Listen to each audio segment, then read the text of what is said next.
stock market, which is very much affected by being in that part of town where the World Trade Center disaster has occurred, is closed, and it won't be open tomorrow at all. Well, without that guidance from the stock market, the markets all around the world, all interconnected, as we know, are looking for guidance. It's not there. The stock prices in Asia were plummeting today after that because, you know, again, it's such a shock, and some are likening it to the Gulf War, which led to a major recession around the world. In fact, the Trade Center towers were really the heart of in this financial district that, you know, spans the globe. What kind of impact might this have long-term, not just on, you know, destroying those towers, but to lose all those documents, to lose all this information and all these people? Well, you know, I think the people aspect is what everybody's been focusing on, and rightly so. We just don't know from the other side of things how the markets will react. I mean, there seems to be two schools of thought here. Some say this is a long-term disaster, that it'll be very, very difficult for the markets to recover, that this could be the thing that sort of tips it over into a recession that we've been sort of flirting with for the last several months. But others point out that the markets have been very resilient, and that at times of stress it will look bad for a while, but as this country pulls together, so will the market, and that we'll begin to see some sort of recovery. It's really too soon to say, just like we have to say about so much of this. Our colleague Diane Sawyer was actually reporting a few hours ago and was talking about the fact that everywhere down there on that scene you could see financial records and papers, just everywhere you looked, you know, litter from this terrible, terrible explosion, documents that were so important yesterday and now have become just... Yeah, so much of that, though, I think is also on computers and so forth. We just don't know how much is destroyed, how much is duplicated somewhere else. You just don't know. I mean, there's just no way for us to say what the sort of the tangible impact of this will be on the markets and the ability of companies to continue to do business once we begin to have the cleanup in place. Once people do go back to work in that part of town, we don't know how hard it's going to be for them to sort of jumpstart and get back to where they were before. All right. Well, despite heavy damage at the Pentagon, thanks, Derek, despite that attack and despite damage and the fire burning and victims there, the Pentagon is scheduled to be open today. In fact, it is open as of now, even as officials deal with what appears to be a very high death toll. ABC's Jim Sciutto is outside the Pentagon. Folks working there even as we speak. Absolutely, Elizabeth. Still active, and I think we have noticed a little bit less smoke in about the last hour, a sense that the fire is coming somewhat under control. There used to be 3 or 4 hoses spraying the roof of the Pentagon. Now we're just down to 1. Still a lot of smoke, as you can see, but noticeably less in the last hour. So a sense that they are making progress, at least. Firefighters making headway in both the Washington, D.C. and in New York. Jim, how much of that building, or of that complex, in essence, will in fact be operational tomorrow? If you could picture the Pentagon, as you know, of course, it's 5-sided. It has 10 corridors emanating out from the center, like the spokes of a wheel. Tomorrow, apparently between 2 and 6, quarter number 2 and quarter number 6, that area is going to be closed off. A little more than a third of the building closed off tomorrow morning, but the rest of the building up and running. And as we've talked about many times tonight, it's running as we speak. The National Military Command Center, where the Secretary of Defense was for much of the evening, he may still be there. Pentagon not telling us either way. Also, other offices. We spoke with someone who called us actually a couple of hours ago and said just in his unit alone, 500 to 1,000 people at work tonight. So a building that has been greatly damaged. The plane went 3 rings into the building. It's 5 concentric rings in the Pentagon, and yet it's still active. All right, Jim Sciutto, thank you so much for that report. Demands for a swift and strong military response followed yesterday's deadly attacks. They came from, among others, former Secretary of State Lawrence Eagleburger, who spoke with ABC's Peter Jennings. Afghanistan has been in a country in absolute turmoil, just riddled with violence for more than a decade, and the United States was party to that in many cases. What could the United States do now to a government in Afghanistan that would make life any worse for them than it is already? By destroying that government, or by destroying the infrastructure of that government. Look, I understand that particularly in a case like Afghanistan, you have 150 years of this kind of instability. That doesn't mean, what it does mean, I think, though, is that if we're going to judge these issues precisely with the kinds of questions you've asked, much as they have to be asked, and we then decide because there is not a lot that can be done, that we shouldn't do anything. I think that's the wrong approach, and I think if the terrorists and the governments who house them are made to pay prices for it, and again, I can't believe that the government in Kabul would take kindly to having its government buildings blown up under them or over them. But I think there are things we could do. You do mean, I gather then, among other things, attacking the capital of Afghanistan, Kabul, necessary, yes. where the Taliban, Yes. from which the Taliban rules, and perhaps a city like Kandahar, large city in the south. If necessary, if we think it will make on the Afghan point. cities. Sir? Full-scale attacks on Afghanistan. I would do it. Now, look, I understand I'm one person saying this, and everyone else will be horrified by it, but the point I'm trying to make here is I think we now need to understand that this is a war. We will have lost some tens of thousands of people, I suspect, and I think we must make it clear to the rest of the world that we're going to be, if you will, somewhat irrational in our response. I mean neither to agree nor disagree with you. I hope you understand that, first of all, sir. But you are suggesting that the United States now fight on the same level as the people who have committed these acts against the United States. You betcha. When you fight a war, that is what you do.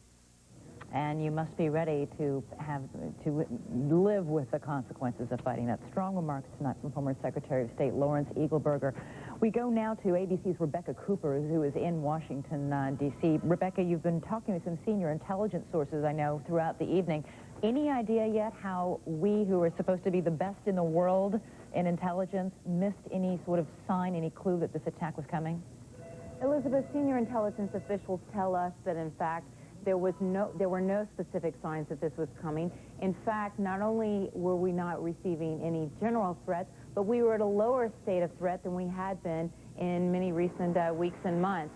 So they say there were no specific threats, there was nothing that pointed to the time or place, and there was certainly not a heightened state of alarm within the United States.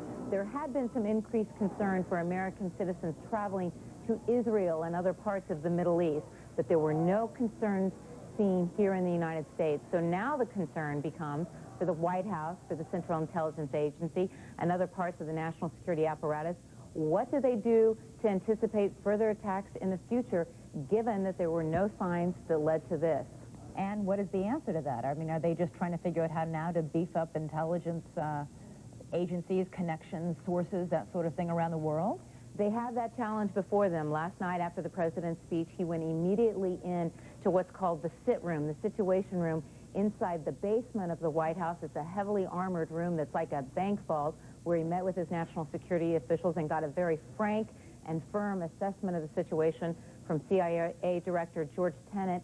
And administration officials tell ABC News that following that meeting, they acknowledge they have the very real concern about how to do that in the future.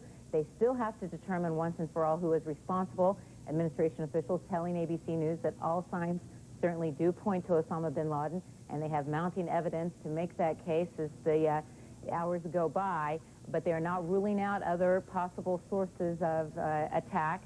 But they also have an additional concern, which is if it is indeed Osama bin Laden, how do they retaliate? It's not a nation, it's a widespread terrorist cell, and as one senior terrorism official noted to me earlier, other than a bunch of mud huts, we don't know exactly who and what to attack. They don't know where Osama bin Laden is on any given day. Although there have been several remarks tonight that from different sources in the administration and even comments from President Bush to the effect that countries providing safe harbor to these terrorists will pay the price. So even if we don't know exactly where Osama bin Laden is, if, and that's a big if, we determine that he is in fact behind this terrorist attack, they seem to be not ruling out attacks on whatever country is giving him harbor. Exactly. You've done in your own reporting in the past, Elizabeth, the ever-present danger to American citizens traveling abroad. And there are several countries that American citizens have been warned from traveling to because they do harbor known terrorists. Afghanistan has been a country of real concern, and the United States has consistently warned them in the past that actions would be taken if they continued to harbor terrorists, but took no real specific action. We are now being told to expect all of that to change. in the wake of yesterday's attack. Indeed, I think safe to say life in the United States for every American will change after what has happened. Thank you, Rebecca Cooper from Washington. We'll be checking back in with you a little bit later. ABC's Derek McGinty, my colleague, is here. You've been keeping track of different stock market reaction around the world. Already markets having a tremendously adverse reaction. Well, beyond the obvious human cost here, the tremendous human cost here, the other big casualty seems to be confidence. In Japan, the Nikkei average, which is their stock market, their Dow Jones, is down more than 6%, and it's because a lot of investors are running scared. Interestingly, gold, which is sort of considered the safe harbor, when things are bad, people buy gold. The price of gold is up right now. The dollar itself is a lot lower. One of the things to keep in mind was that several very important Japanese banks, in fact, 31 of them, had offices in the World Trade Center. Those offices now obviously destroyed again. The impact is fundamentally on those tangible assets, but on confidence, which, as you know, is sort of the currency that investors trade in, and without it, we just don't know how the market will react. Again, the U.S. markets are closed today, Wednesday, and they will decide later today when to reopen them, if it will be Thursday, Friday, or whenever that will be, depending depending on what goes on. All right, Derek, thanks so much. Authorities say the hijackings of the 3 planes that crashed in New York City and Washington, D.C., along with that 4th jet that went down near Pittsburgh, were closely coordinated, obviously, by these terrorists. ABC's Lisa Stark reports now on the timeline. The first plane to crash into the Twin Towers was this Boeing 767, American Airlines Flight 11. The plane with 92 passengers and crew left Boston around 8 a.m., heading for Los Angeles. About a half hour into the flight, it made a hard left turn over upstate New York. There were violent changes in airspeed. The plane turned and headed toward Manhattan. It slowed and aimed right for the World Trade Tower. At the same time, this United 767, Flight 175, 65 people on board, also going from Boston to Los Angeles, is flying over Massachusetts. It turns toward New Jersey. The jet then makes a U-turn over the state, comes toward Manhattan from the south over Staten Island. It slams into the second World Trade Tower. Both planes were in the air about 45 minutes. Even before the towers are hit, this American Airlines 757, Flight 77, has left Washington's Dulles Airport bound for Los Angeles. It's believed the plane was in the air for over an hour before it destroyed a section of the Pentagon. This is all that's left of United Airlines Flight 93. It left Newark bound for San Francisco. It appears hijackers took control somewhere over Cleveland. The plane took a hard turn to the south. Then someone in the cockpit radioed that the plane wanted to change flight plans and head to Washington, D.C. It never made it, disappearing from radar, crashing south of Pittsburgh. And there is, of course, speculation that plane, the hijackers had meant for that plane to go and crash in or near Camp David, again, crashing instead in the Pennsylvania countryside. Yet another airplane, aside from those 4 jets, had a close call yesterday. The pilot of TWA flight number 3, bound from New York City to St. Louis, came perilously close to one of the planes that crashed into the World Trade Center. ABC's Dean Reynolds reports the TWA pilot was told to take evasive action. You dodged one of the aircraft that hit the tower? Well, he was up there whenever we were coming from New York, so what we had to do was, they were not talking to him, and he was changing his heading and his altitude, so they just cleared us to deviate however we had to stay away from him. It was right after they had taken off, and the passengers were horrified. I thought we were going to crash. I thought the plane was going to crash, because when we took off, the plane kind of went down and came back up, it was kind of shaking, and it wasn't your normal taking off routine. And then you can just see like a plane that just kind of just bypassed us really close, and I said maybe it was just a near miss. We had him in sight, so it was a nice day in New York. We were out of the clouds, which helped a lot, so we just, dodged him. As the TWA jet ascended, others aboard said they could see a terrible sight below. Then when we got really high up, our brother's a fireman, and so I said, doesn't it look like the Trade Center's on fire? And he says, yeah, it does. It looks like a big fire. All right, that was ABC's Dean Reynolds with that report. Obviously, the World Trade Center was on fire in a devastating way. We're going to go now to ABC's Allison Stewart, who is down near Ground Zero, where Bill Blakemore has been also standing by. Allison was able to spend some time in some area hospitals. As you can imagine, with a disaster this size, the effort to get the victims out and to get them help is enormous. Allison, you were able to spend some time at the hospitals. Where are the wounded being taken? As far as I know, Elizabeth, the time I spent today was at St. Vincent's Hospital, which is at 7th Avenue and 12th Street. They're actually using 7th Avenue as somewhat of a corridor for all large tractors, trailers, ambulances, New York City MTA buses, which no longer have their routes on the top, but they say emergency call police. While I was down there, I spent several hours this afternoon, a phalanx of medical professionals volunteering their time, gurneys on the street, awaiting people to come in. But as everyone noted, that most of the people who were coming in earlier today were not the severely, severely wounded who are unfortunately still in the rubble behind me. They were the people who were running and hit by debris. One thing I did note is that they were not taking blood donations any longer, but they needed donations of clothing. They were asking for people to bring clothing down to St. Vincent's Hospital for the people who had suffered burns or had lost shirts, shoes. They especially needed shoes, they said. And they want people to actually bring those items to the hospital? Yes, there was a large bin that said, we need clothing donated, and that they would begin collecting blood again at 9 a.m. this morning. Well, and in fact, I know that they were actually saying that many New Yorkers spent the afternoon lined up waiting to donate blood, what little they could do to help this in this terrible event.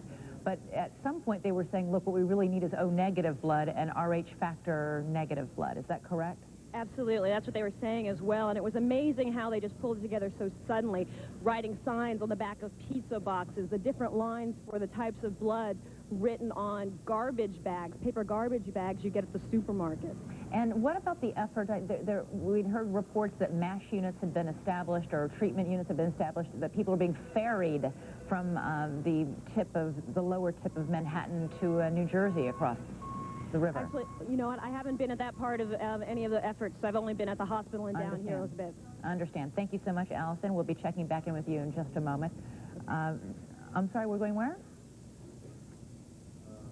Okay, well, we're going to recap while we figure out what we're going to do next. The landscape of lower Manhattan in the moments following the attacks was one of unimaginable destruction and terror. Joe Torres of WABC Television brings us this report. You know, as reporters and as journalists, we are in the business of gathering news. And during events such as these, you've seen the video, you've seen the pictures, to try and cover it as best we can, we try and get as close to the scene as possible, thinking of the story, thinking of the viewers first, ourselves second. That was a mistake, and we almost paid for it. Go! Underground! 10 o'clock this morning, photographer Glenn Mayrose and I, along with FBI agents, police officers, fire officials, we all thought for sure a bomb was set to explode underneath our feet outside 7 World Trade Center. We took off running for our lives north on Church Street. We had no idea the top of one of the Twin Towers had just exploded. We ran 5, 6 blocks, Glenn lugging his camera equipment, videotapes, and batteries as a cloud of smoke, dust, and debris crept up behind us. People running, crying, and screaming, wiping tears from their eyes. Out of breath and unsure of what just happened and what we just experienced, we finally stopped, took a breath to make sure we and others were okay. We finally paused and talked to this gentleman, covered entirely in dust and debris.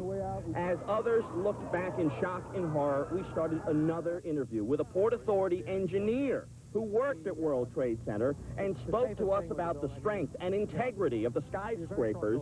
Then, suddenly, the second tower erupted right before our eyes.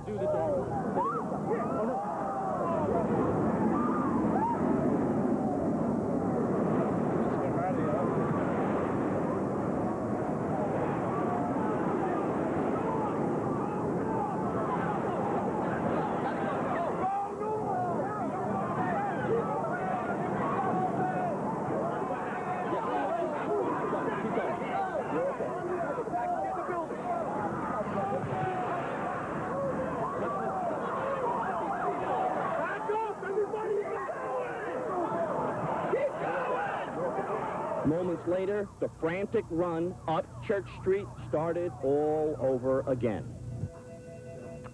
Report from WABC television, Joe Torres, who was on the scene this morning when all that unfolded. Just horrific events that he witnessed and also experienced while down there. We want to show you once again the picture, the home video we got in here a few hours ago of the first tower of the World Trade Center being struck by that jet. A home video. Somebody happened to be there. You can see it up there.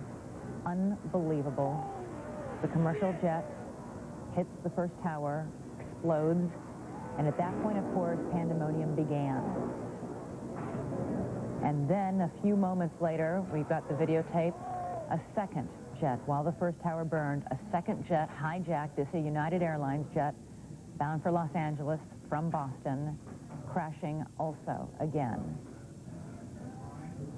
into the second tower of the World Trade Center. We now know that the FBI has singled out 2 brothers who were on board that flight as potential suspects. We have some videotape. Moments ago, the FBI seized a car, their rental car. The car apparently rented by 5 Arab men and parked in Boston Logan's airport. Was seized as evidence a few moments ago. You can see it being towed away right there. There is a report in the Boston Herald, I believe, Derek McGinty, you have it with you, that the FBI got sort of hooked onto these suspects because another passenger had gotten into an altercation with these men, noticed them, thought that something was suspicious, and inside that car, according to this report in the Boston newspaper, they found Arab language flight manuals. Yeah, this is a source story from the Boston Herald, so we ought to emphasize again and again that we don't have independent confirmation of this information, but... We do have independent confirmation that the car was towed, right, but we don't have independent confirmation of some of the details they bring out here, but they are fascinating because the question everybody asks is, how could this happen? We've all been through the metal detectors. You got to take your keys out of your pocket. You can't bring your cell phone on without showing somebody that it actually is a working cell phone. How could someone get weapons on a plane under this level of security? Well, apparently, according to the sources in this Boston Herald story, they were ingenious about it. They had knife-like weapons hidden in shaving kits and embedded in razor blades and so forth that were in their carry-on luggage, things that would just go right through the X-ray detection equipment, and no one might notice that it was a possible weapon. And in fact, the FBI, former head of the FBI in Boston, believes that Boston was the staging area for this incredibly sophisticated, stunningly choreographed terrorist attacks. 4 commercial airline jets being hijacked nearly simultaneously yesterday morning as they were all taking off for long flights bound for California, laden with jet fuel that is highly flammable. And planes that were didn't have many passengers on board, so that there was no sense that maybe a group of passengers could take over the plane again or attack the suspects and possibly thwart them. Interestingly, one of the planes took off from Dulles Airport, as we noted, the one that ended up crashing into the Pentagon. That plane was in the air for an hour. Well, if you're from the area, you know the Dulles Airport is maybe 2 minutes away from the Pentagon via airplane. So that plane circled around or moved, just stayed on course for a long time, waiting apparently for just the right time to smack into the Pentagon. And other details in this newspaper report on how this attack had happened. And this has obviously also been confirmed because so many passengers were calling from cell phones. An American Airlines flight attendant was able to call American Airlines operations and say they were being hijacked, that stewardesses were being stabbed. And apparently there is speculation now that the hijackers began to kill the flight attendants as a ruse, a way of luring the pilot out of the cockpit so that they could then storm the cockpit and take control. According to the report, also, we hear that one of the pilots was able to depress his key while he was communicating to air traffic control, and they were able to overhear the hijackers warning the pilot in English not to do anything foolish that he would not be hurt. Yeah, there's so much that we may never know from these planes because of what happened and whether or not they can recover the black boxes that were on board. But the flight that crashed outside Pittsburgh, that's the plane that something went wrong for the hijackers. There's something didn't go as expected. That's what we'd like to know. Maybe we could find out more about it if we could just get those details. The FBI now also, thank you, Derek, the FBI is apparently also, because so many people were able to use their cell phones to call their loved ones from the airplane when it became clear that they were in terrible trouble. The FBI now backtracking and tracing all those cell phone records because they're going to want to go back and speak to as many of those people as they can to glean what information they can about what was happening and going on in the air. Up we have now some help information helplines to call the FBI if you do have any information at all about anything about what might have happened, what might have led to this attack, who might be behind it. You can call 1-800-331-0075. For information on victims, call 1-800-331-0075 once again. This is ABC's continuing live coverage of the terrorist attacks on the United States. A massive rescue and recovery operation is still unfolding at the site of the World Trade Center. A devastating attack by 2 hijacked airplanes has reduced the Trade Center's twin towers to a perilous mountain of rubble. Fires are still burning at the Pentagon, where another hijacked plane caused extensive damage when it crashed into the Pentagon. You can see one of the Pentagon's walls has, in fact, collapsed. Reports are that flames are still burning inside. Crews are searching for possibly hundreds of victims there. ABC's Allison Stewart is down near Ground Zero here in New York in Lower Manhattan, where the terrible task of wading through this rubble and finding the victims is underway. Allison, I know that they've been able to stabilize the scene slightly. The fires are close to out now?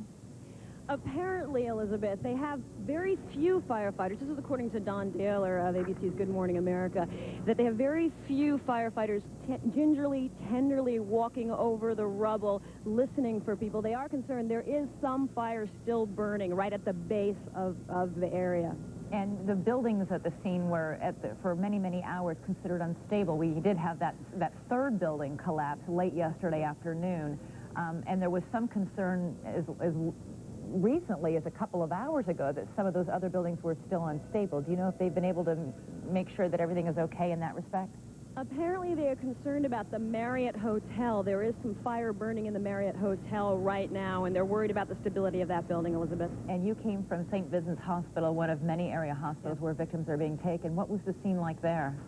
At St. Vincent's, I was there earlier in the evening. I haven't been there recently. It was a case of people wanting to actually volunteer. There were so many doctors and medical professionals come down, as well as an entire building for people who wanted, just civilians who were on the street and wanted to volunteer. I met a young Mexican man who said he was a medical professional during the earthquake in '85 there, and he just wanted to come down and help. There are people actually at the perimeter here who also want to help, but I have to tell you, Elizabeth, getting in here as a member of the press was quite difficult. This is locked down. The National Guard and the police are at every entrance to the tip of Manhattan today. It's quite chilling, and you realize how truly that this is a crime scene, and that's the way they're treating it. It's an enormous crime scene, and the FBI will be combing through that debris as well, looking for evidence. And I'm sorry, can we tell me? Let's go check in now with ABC's Nathan Thomas, who's been monitoring events overseas. Good morning, Elizabeth. All over the world, people have been glued to their television sets watching the horror in America and wondering how it's going to affect them. At the U.S. Embassy here in London, there was a candlelight vigil overnight. People far from home and trapped. All flights to the U.S. remain canceled. The British government feared a similar attack. They've closed the airspace over London. Some office buildings may remain closed again today here. Security is tight, as it is at embassies, U.S. embassies all over the world, which are temporarily closed to the public.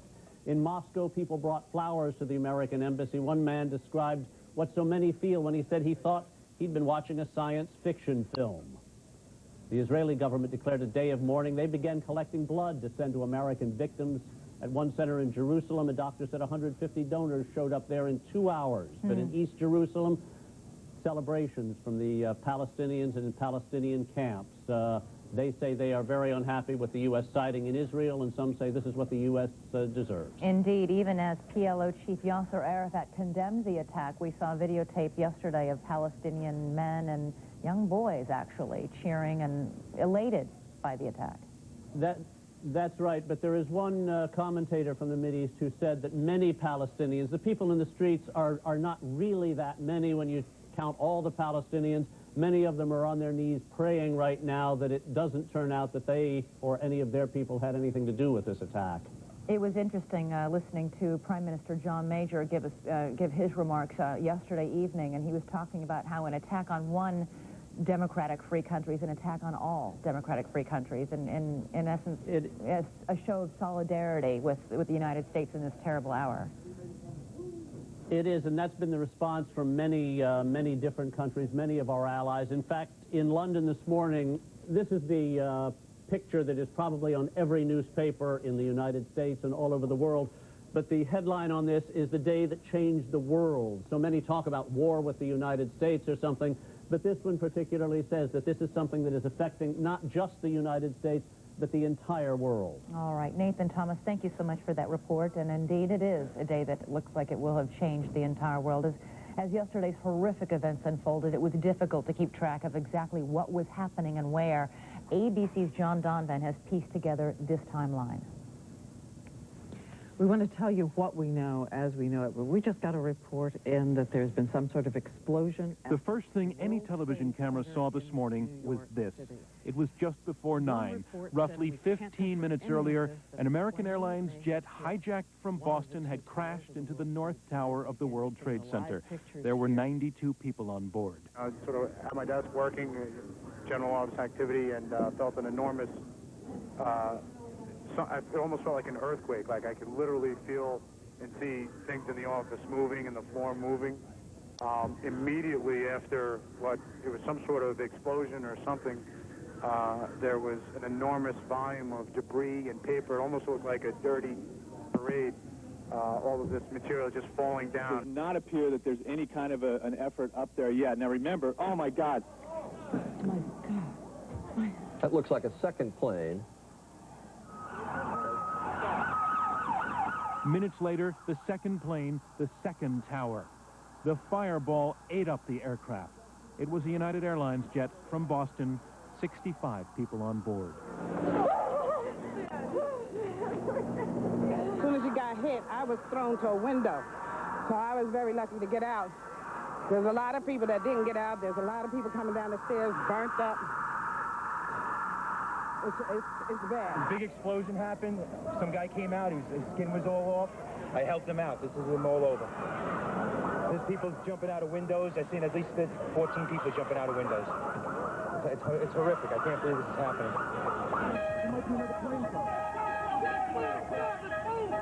New York City was staggered, and still it wasn't over. Here in Washington, the Pentagon was now burning. Yet another hijacked aircraft, American Airlines Flight 77 with 64 on board, had crashed through the Pentagon's walls.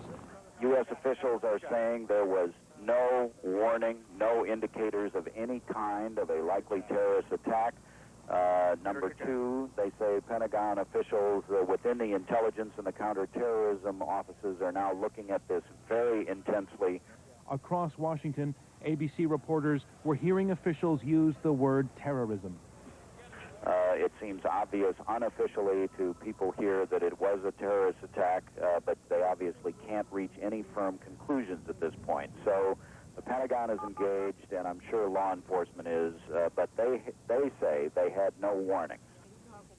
And around the nation's capital, a city full of potential targets, everyone was on edge.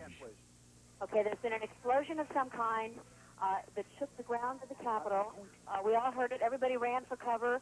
We don't know where it was. We don't see the smoke yet. Everybody's saying, get back. We're running, we're running, we're running, we're running. They're screaming at us to get back. This was the president this morning. Today, we've had a national tragedy. 2 airplanes have crashed into the World Trade Center in an apparent terrorist attack on our country. Mr. Bush was in Florida visiting a school. At the White House itself, everyone was evacuated. Then the whole federal government was evacuated, every federal worker. And in Washington, it was instant gridlock. Go!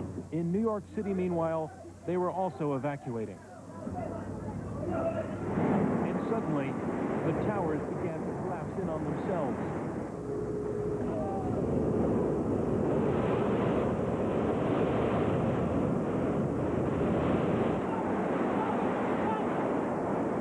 Why are they pulling us out of here? Because the tower's leaning. The North Tower.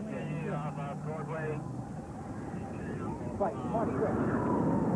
Oh my God, there it goes!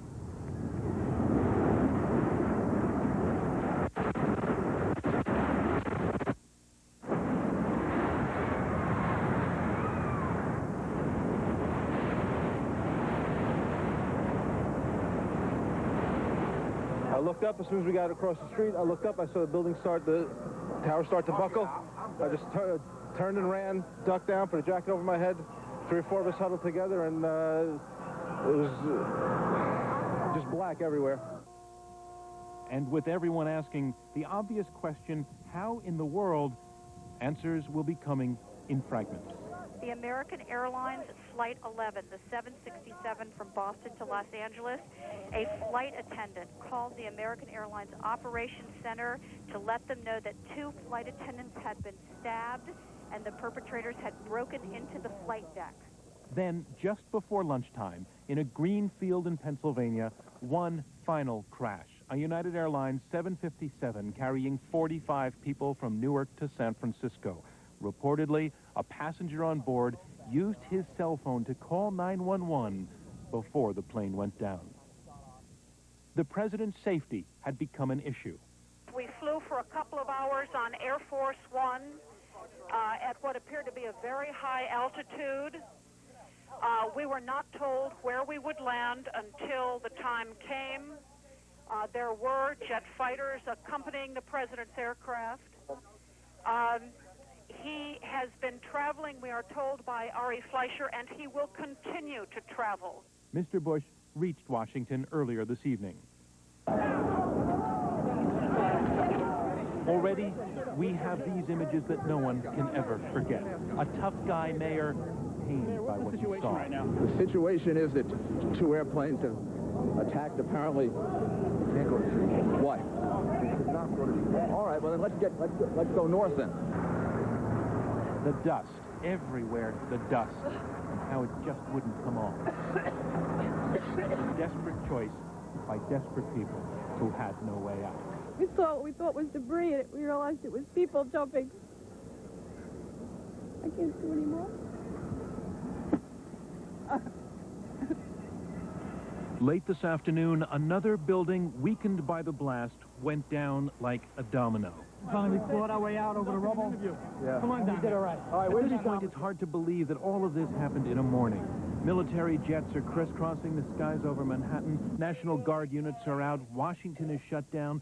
Airports in the U.S. and Canada are closed.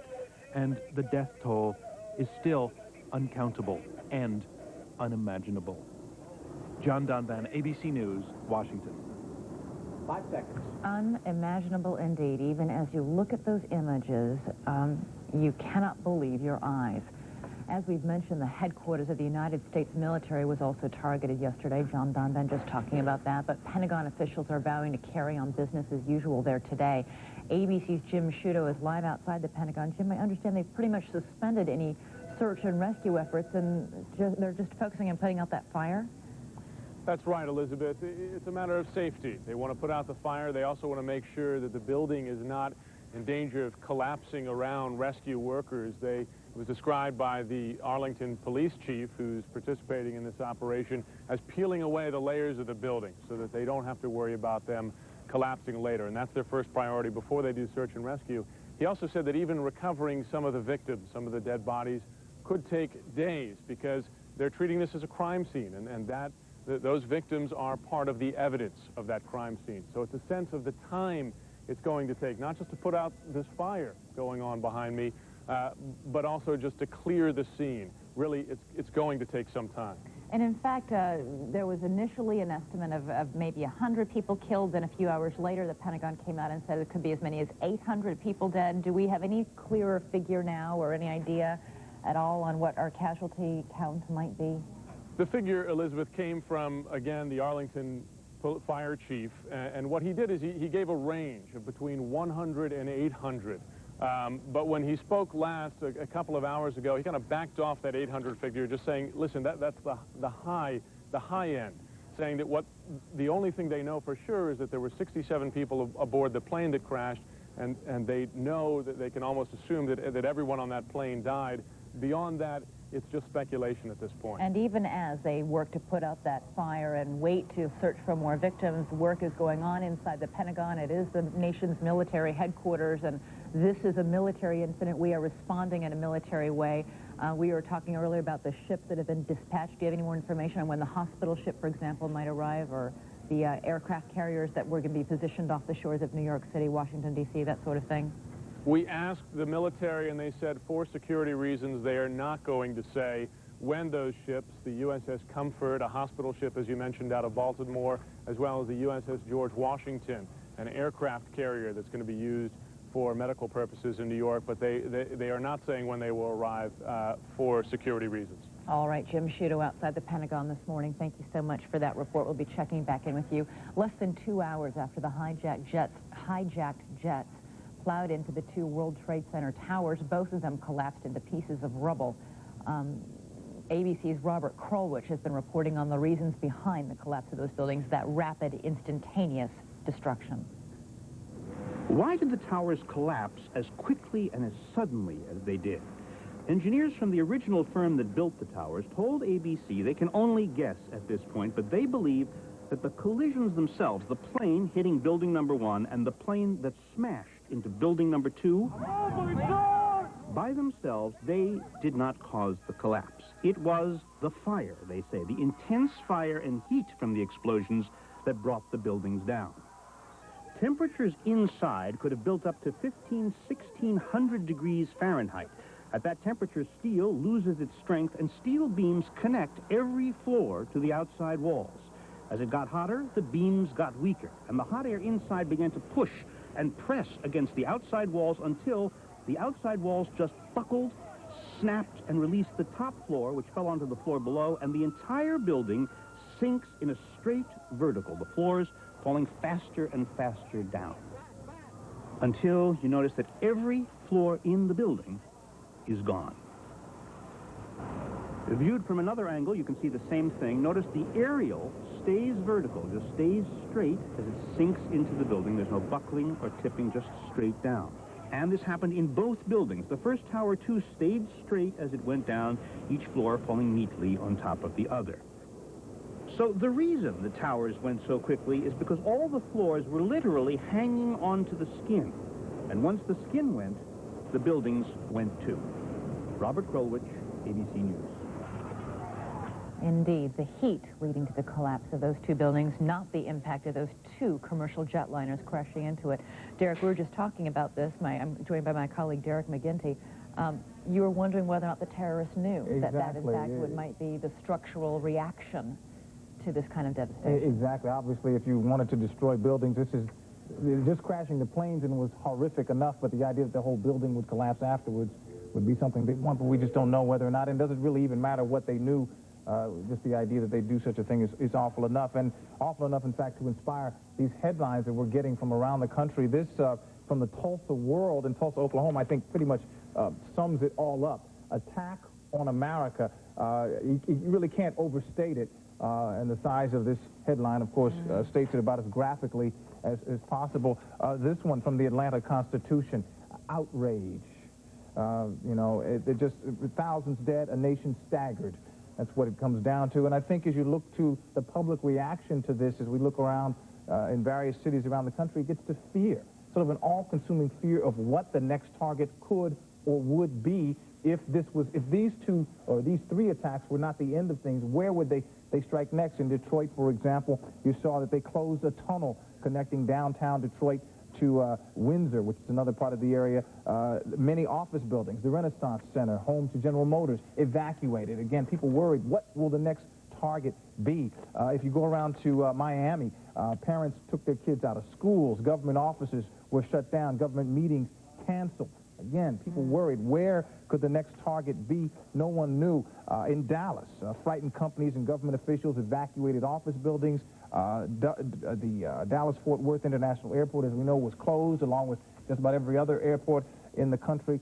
People worried that their area, their town, their large office building, their government center could be the next victim. Indeed, and as we showed some polling data a little bit earlier in the evening showing that so many Americans worried that, in fact, there would be another terrorist attack.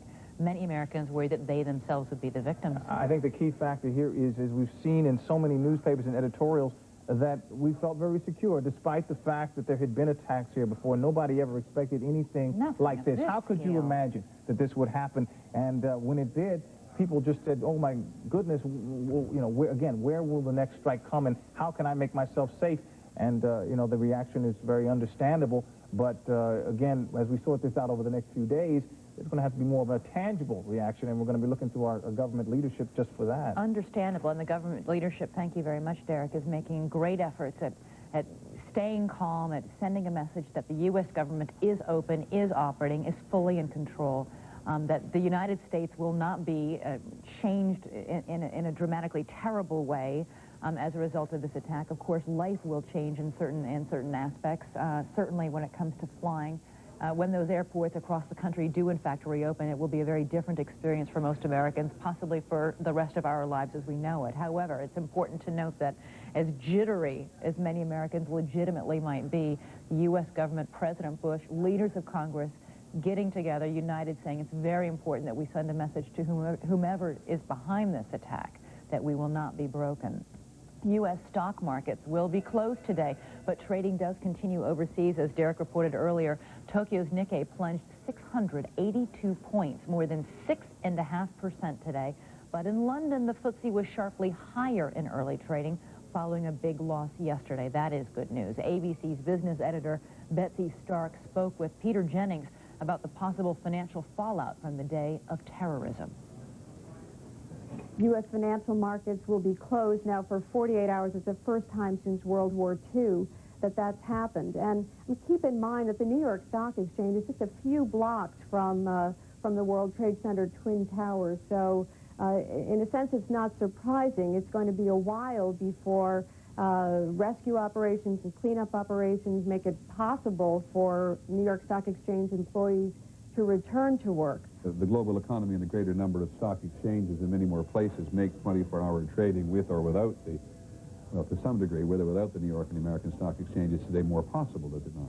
Yes, it does, Peter. You know, one of the things I wanted to mention to you is there were economists talking today about the possibility that this might be the straw that breaks the camel's back, that this might be the event that tips the U.S. economy into recession. I mean, think about it. When markets don't trade, when planes don't fly, when businesses shut down, as we saw so many do today, when malls close, that's a drag on the U.S. economy. People aren't out there spending, and when you've got an economy that's growing at a snail's pace, that kind of slowdown in the economy just for a period of days has the potential to push an economy teetering on recession over the brink.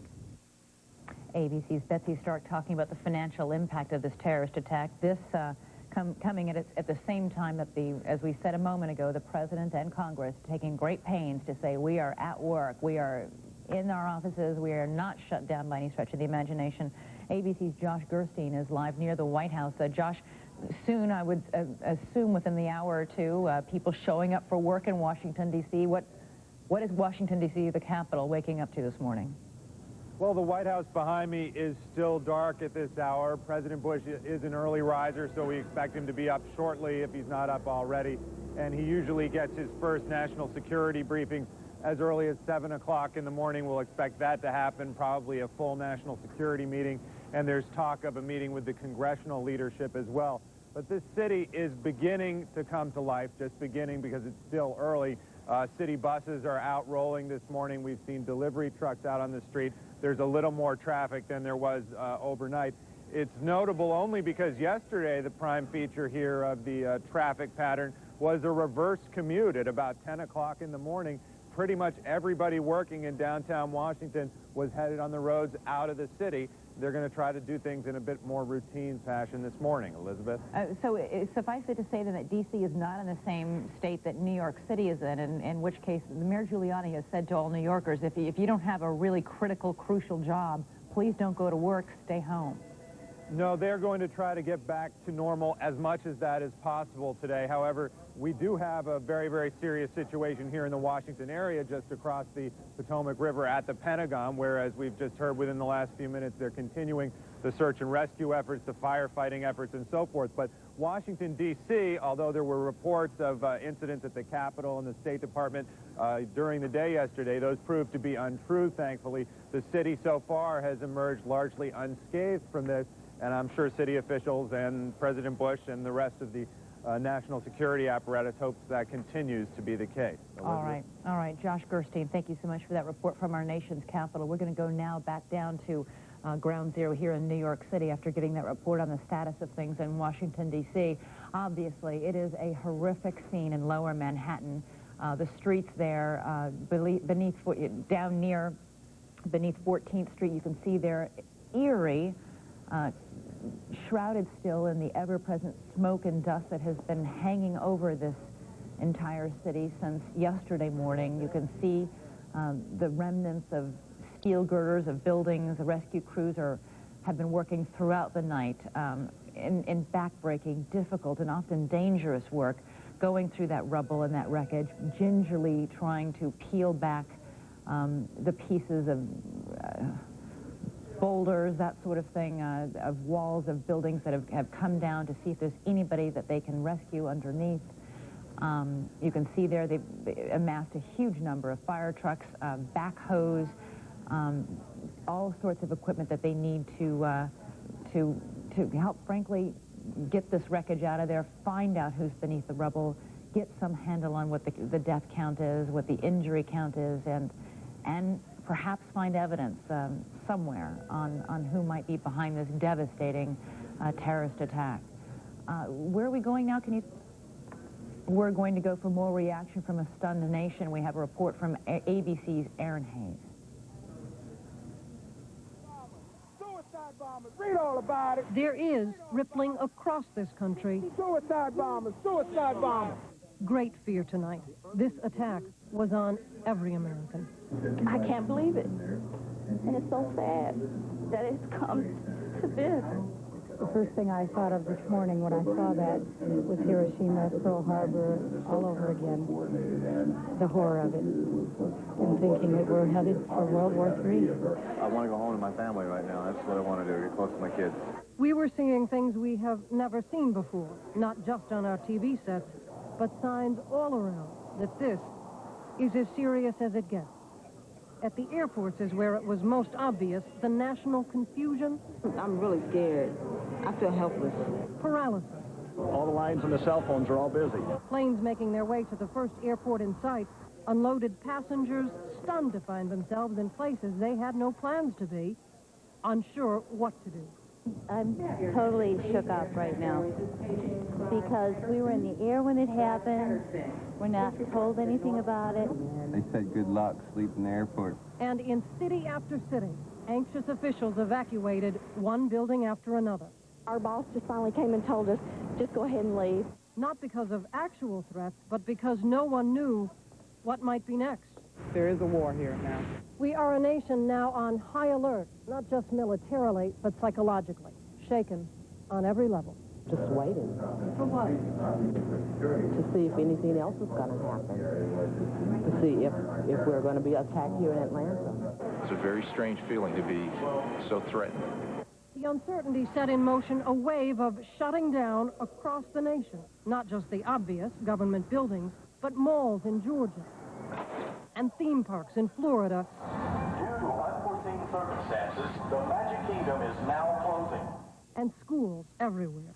Our military at home and around the world. And in those classrooms still in session, you could hear the anxiety of the youngest generations, for whom this kind of attack had been limited to their history lessons until today. They hit the Pentagon. It's a slap in the face. It's the nerve center of our military, and they hit the Pentagon? What is that? I always thought America was like my superhero, like nothing could harm America. I mean, America is everyone's defender. This is an attack on our generation. It is. It is an attack on our culture, our system, our values, what we do. There is a growing sense tonight that what we do now will truly define us as a nation. I'd hate to see panic, because then whoever did this will win, and we can't let them win. We are Americans, and I'm glad I am an American.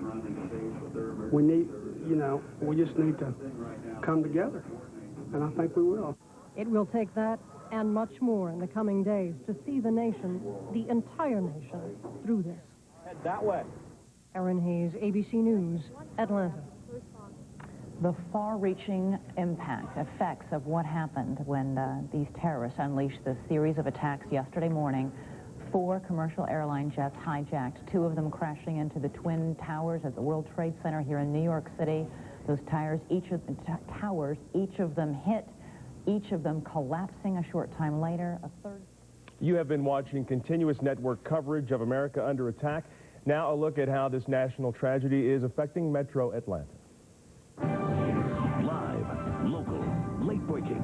Now, coverage you can count on. This is Channel 2 Action News this morning. Terrorist attacks can shake the foundations of our biggest buildings, but they cannot touch the foundation of America.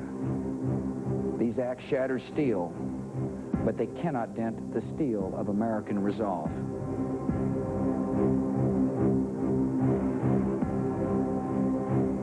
Good morning, I'm Pam Martin. And I'm Golston Dart. We are all waking up, and it is all still very real. We have been with you throughout the night, giving you minute-by-minute updates on America Under Attack. And this morning, we have 2 hours of local coverage to let you know what happened while you were asleep. All this morning's weather and traffic information will be scrolled at the bottom of your screen. We can tell you right now that no Metro Atlanta public schools have canceled classes this morning. Again, public schools this morning are on schedule. Now, here's the latest. No official death toll has been announced overnight, but fires are still burning near the Trade Center. And the very first pictures inside the World Trade Center are coming in this morning, and the destruction is total. Rescue crews are still working at this hour frantically to rescue people trapped in the rubble. Thousands are feared dead. The Boston Herald reporting this morning that flight training manuals in Arabic were found in a car outside Boston's Logan Airport. Their source says 5 Arab men have been identified as suspects, including a trained pilot. This as the FBI searches areas in Florida for supporters of known terrorist Osama bin Laden.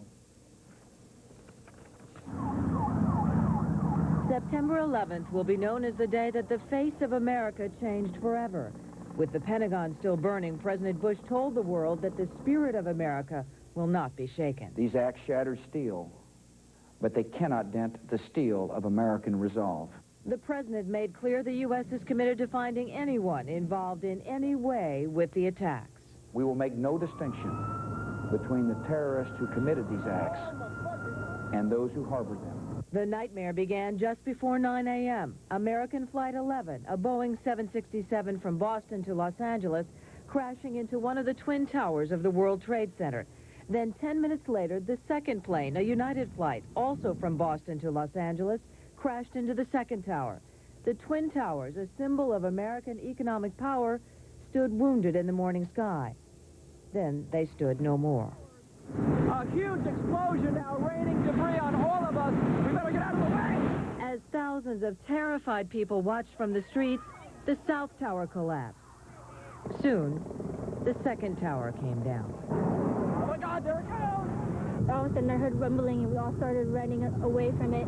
The glass blew out and threw me onto the sidewalk, and I couldn't see for 20 seconds. As New York was struck by tragedy, so too was the nation's capital. Another plane crashed into the Pentagon. Later, part of that building collapsed. And in western Pennsylvania, a fourth plane, a United Airlines flight from Newark to San Francisco, went down in a field. The flights were all hijacked. Officials say they were taken by people wielding knives. Several passengers on these flights were able to get cell phone calls to authorities and loved ones describing the situation before they went down. The casualties from the disaster are not yet known, but they are believed to be in the thousands. Many firefighters and police who rushed to the World Trade Center after the first crash are missing. Rescue officials are responding to calls from people still alive, trapped in the rubble. And now, take a look at this. The first pictures of the first plane plowing into the World Trade Center. This is home video ABC obtained this morning. It shows the plane heading directly for the tower and then it exploding into flames. It will be at least noon today before planes begin flying again nationwide. Planes across the country are still grounded at this hour. This is the first time in U.S. history that the FAA has issued a nationwide grounding. It left thousands of people stranded here in Metro Atlanta. Channel 2's David Bowden joins us live right now from Hartsfield with more, and we may be waiting a lot longer before any of those planes start taking off, David.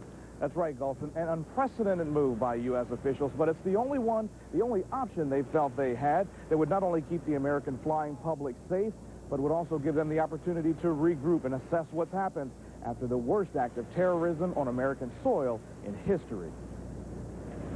Hartsfield International, one of the world's busiest airports, now joins airports across the country as some of the quietest. All domestic travel was brought to a halt yesterday as the FAA ordered planes out of the sky. All right, has everybody signed in? Some 30,000 flyers were stranded here. Many signed up for Traveler's Aid, getting help to find shelter for the night after learning they would not be able to stay in the airport. The place we would consider a safe haven is being shut down. I'm not a frequent flyer, so I'm nervous anyway, and this has really made me nervous. But despite the hardships, some were able to see that their inconvenience was a small price to pay for safety. As bad as it is for all of us, it's nothing compared to what the people in New York and Washington are feeling.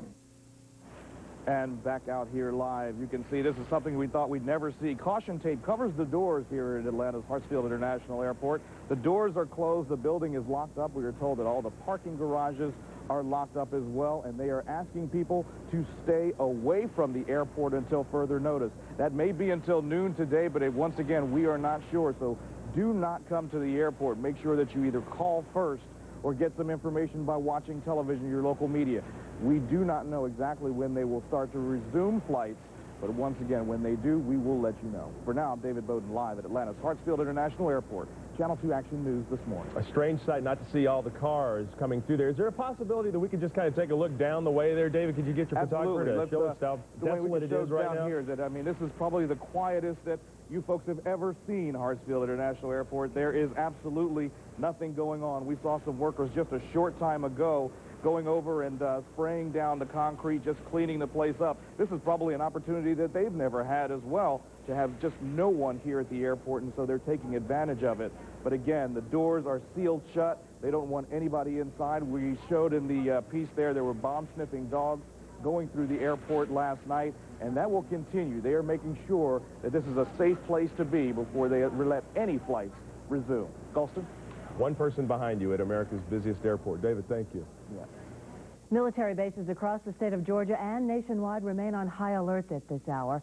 Channel 2's Jim Strickland continues our Team 2 coverage from Dobbins Air Force Base in Marietta, where several high-ranking officials are stationed. It would be giving comfort to the enemy, I think, if I told you what we were or what we were not doing. At Dobbins, the Naval Air Station, and Fort McPherson. My car is on here. I understand, ma'am. All the active duty military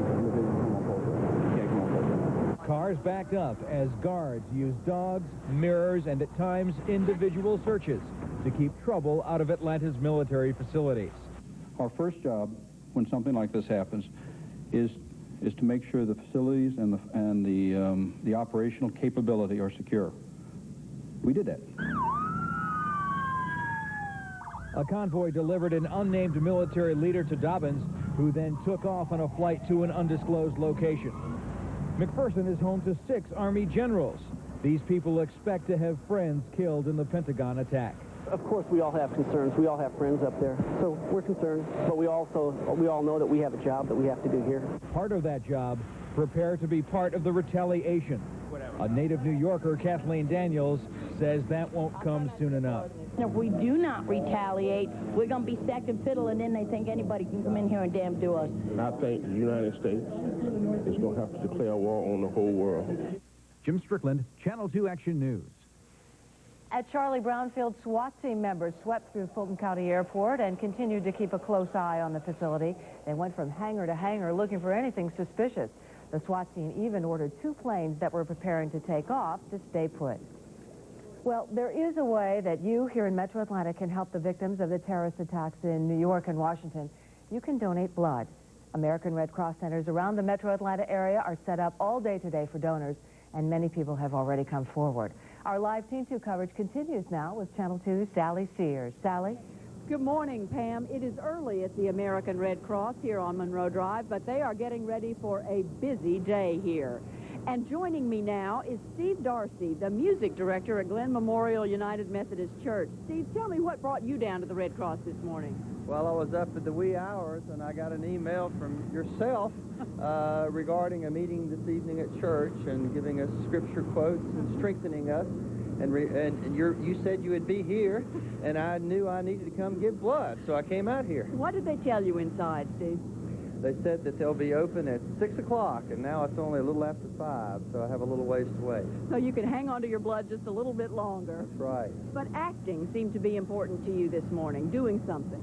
Yes, it did. There's very little I can do in my civilian post, but I can give blood, and I know that people need it.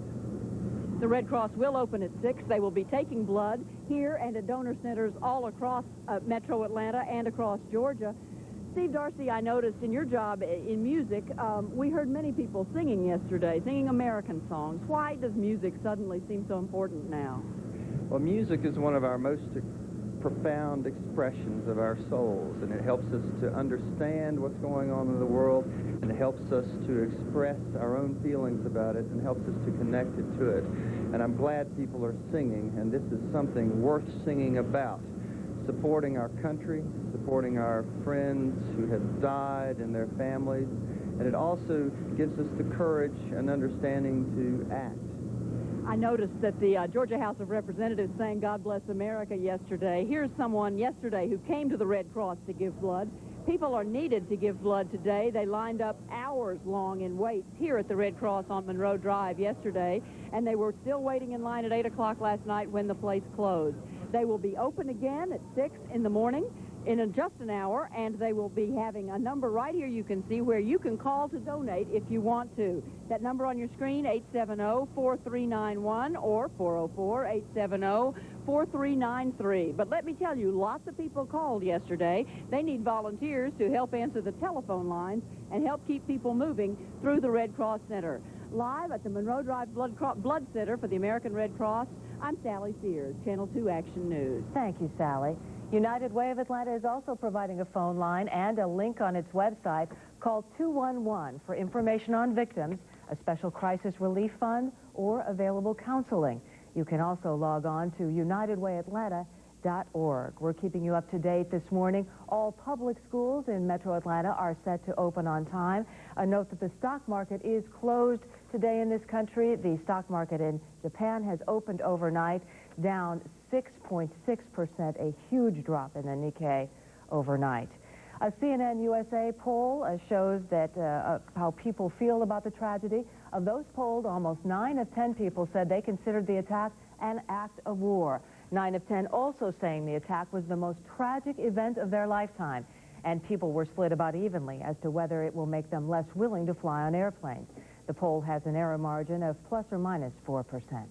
And this is a copy of the USA Today, and you can see this image, one of the images just seared into our memories from yesterday. And experts in mental health say that it is normal for us to be upset, afraid, and even angry about the attacks. We talked with a psychiatrist late yesterday. Some people shut down, and that's a lot more concerning. And those are the people I think have more trouble later on. Talk about it with friends, family, your community. Talking about it makes you feel not so alone because we are in it together. And there's a community effect here too. We've got to act like a community. We've got to have some solidarity. And that's going to be one of the most healing things that I think we can do as a community. And we'll be talking with a psychologist about how to talk with your children about the terrorist attacks coming up in our next half hour. U.S. officials have begun piecing together a case linking fugitive Osama bin Laden to today's terrorist attack. U.S. intelligence intercepted communications between bin Laden and his supporters discussing the attacks on the World Trade Center and the Pentagon. Bin Laden is a wealthy, known Saudi terrorist believed to be living in Afghanistan. He is believed to have orchestrated the deadly attacks on the 2 U.S. embassies in Africa back in August of 1998.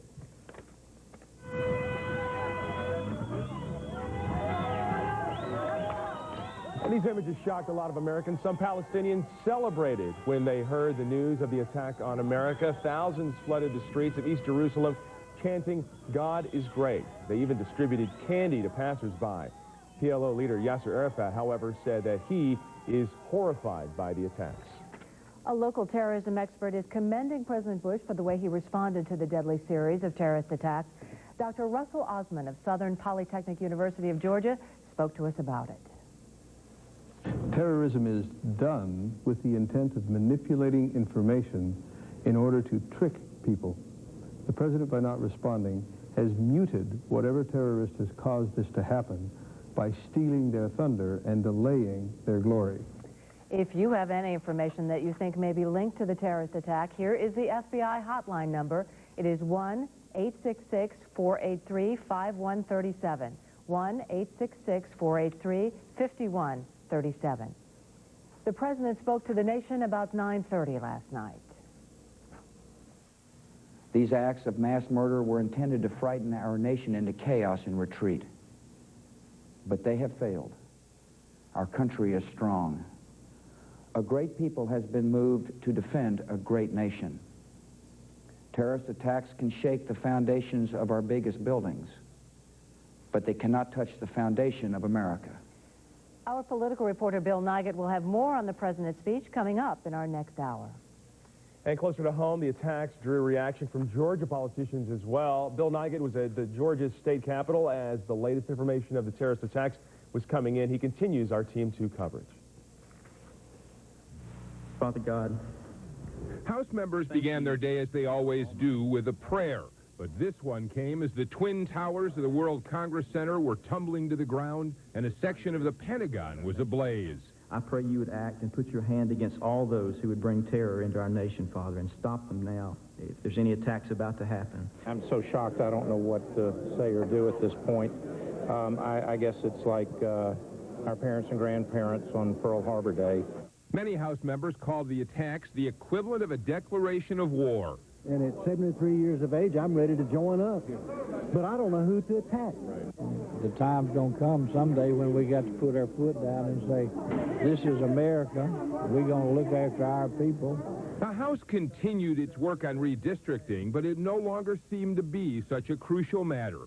It puts everything in perspective, and we all have heavy hearts now, and it's kind of difficult to deal with legislative matters under this climate. Would it be in order for us to now sing God Bless America? Yes, sir. And so they did, forgetting politics for a moment and joining together as citizens of a country under siege.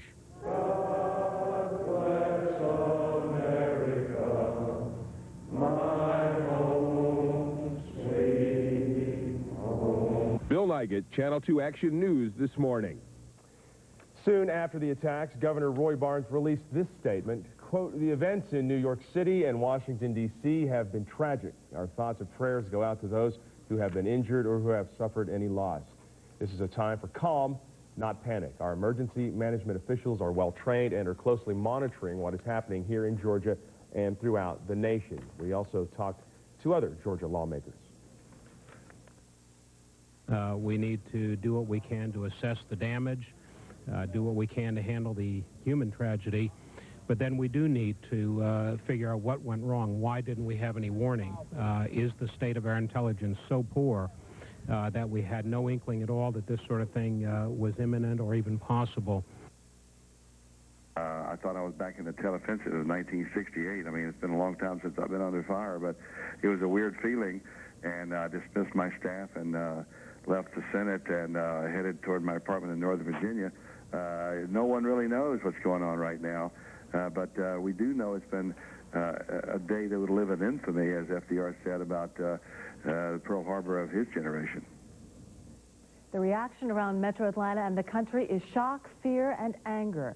Channel 2's Richard Elliott is live at a diner in Marietta getting some of your thoughts this morning. What are people telling you, Richard? Yeah, well, people are saying what people are saying really all over the country. A lot of shock, a lot of horror. Take a look. This is some of the staff of the Marietta Diner here off of Cobb Parkway, and they are, as you might be able to see behind me, they are actually watching themselves now. They've been watching the reports all day long. I want to show you a couple, before we get started, I want to show you a couple of headlines from around the country. We got these off the internet. This is the Miami Herald, and the headline is "Attacked," and you can see this is right before that second airplane hit the World Trade Center. The next one, this is the New York Times, U.S. attacked. Again, a shot of the burning World Trade Center.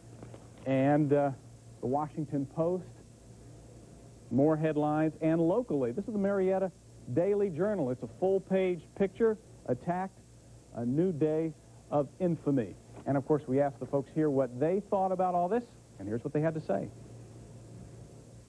I was in shock. I found out early this morning at about 11 o'clock, and I watched the news for about 6 hours straight, just getting number and number all the time. I'm horrified that people could do this to people. My sister got married on the Twin Towers. I grew up with the Twin Towers. And then it relaxed a little bit, and I realized just the world that we live on is now right next to us. Well, that's a tough call. I mean, if I go according to my emotions, I would, hope that we would strike someone, these people that we think it is, immediately, but that's not the same thing to do. It seems more like we have to gather some evidence, but the strike needs, the retaliation needs to be firm, decisive, and clearly something that's going to achieve a result. And finally, this is this morning's Atlanta Journal-Constitution front page headline, outrage, along with a picture of the skyline of New York City. Outrage is kind of a good description of the emotion that people are feeling here at the Marietta Diner and all across Metro Atlanta. We're live in Marietta. Richard Elliott, Channel 2 Action News this morning. Still hard to process for many of us, I think, this morning. Thank you, Richard. Many Atlantans turned to their faith following the attack to find some measure of comfort or peace. In the midst of our national tragedy, churches offered what they could. Channel 2's Diana Davis attended one service at Peachtree Presbyterian Church. And God will wipe away every tear from their eyes. There are countless tears to wipe away, a national nightmare beyond imagination. Atlanta's faith community joining together to make sense of what does not make sense.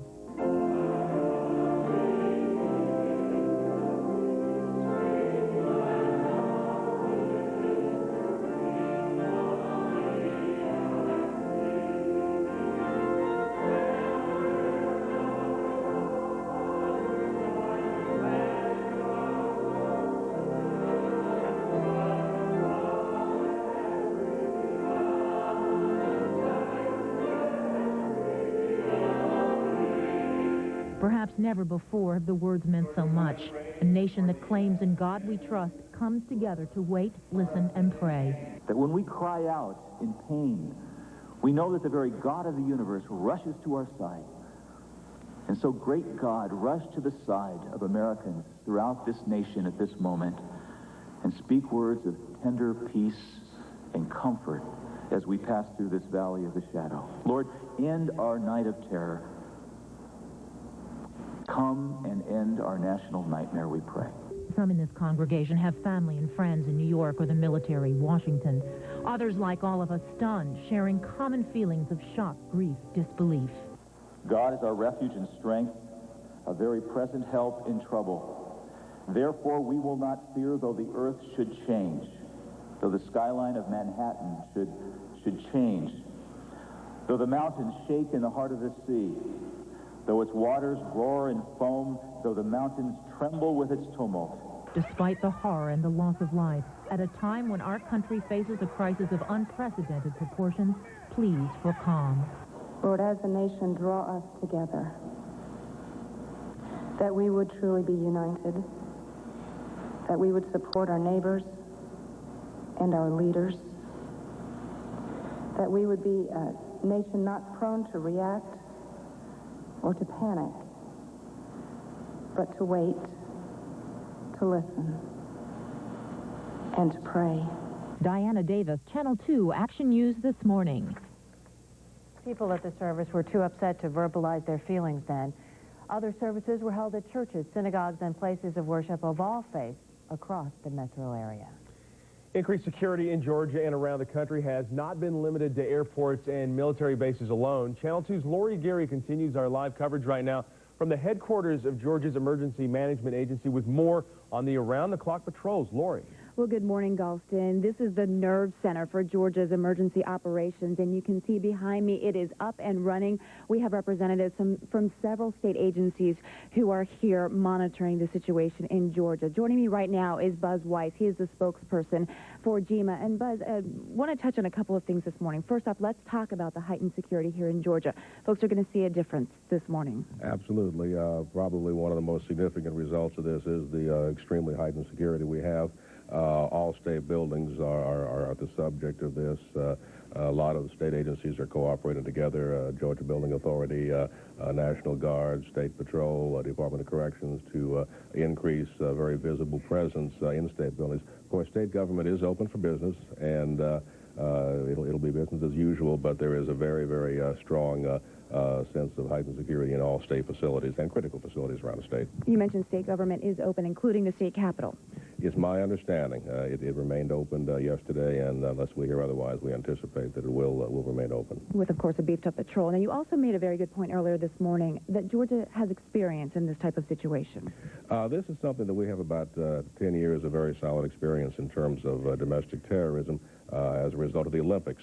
We began planning for the Olympics in the early 90s and have accomplished a lot in terms of being able to develop plans and protocols to, where possible, prevent acts of terrorism to the degree that it can be prevented. Of course, as we saw in New York and Washington, sometimes no matter what you do, these things will happen. But we've had the benefit of a lot of experience thanks to the Olympics. And so how is our experience here in Georgia going to help out some of the folks in New York? You're also monitoring the health situation, the need for help as well. Well, at this point, that's the second major piece of what we're doing is getting our resources, our assets together to provide assistance to New York in the event they need it.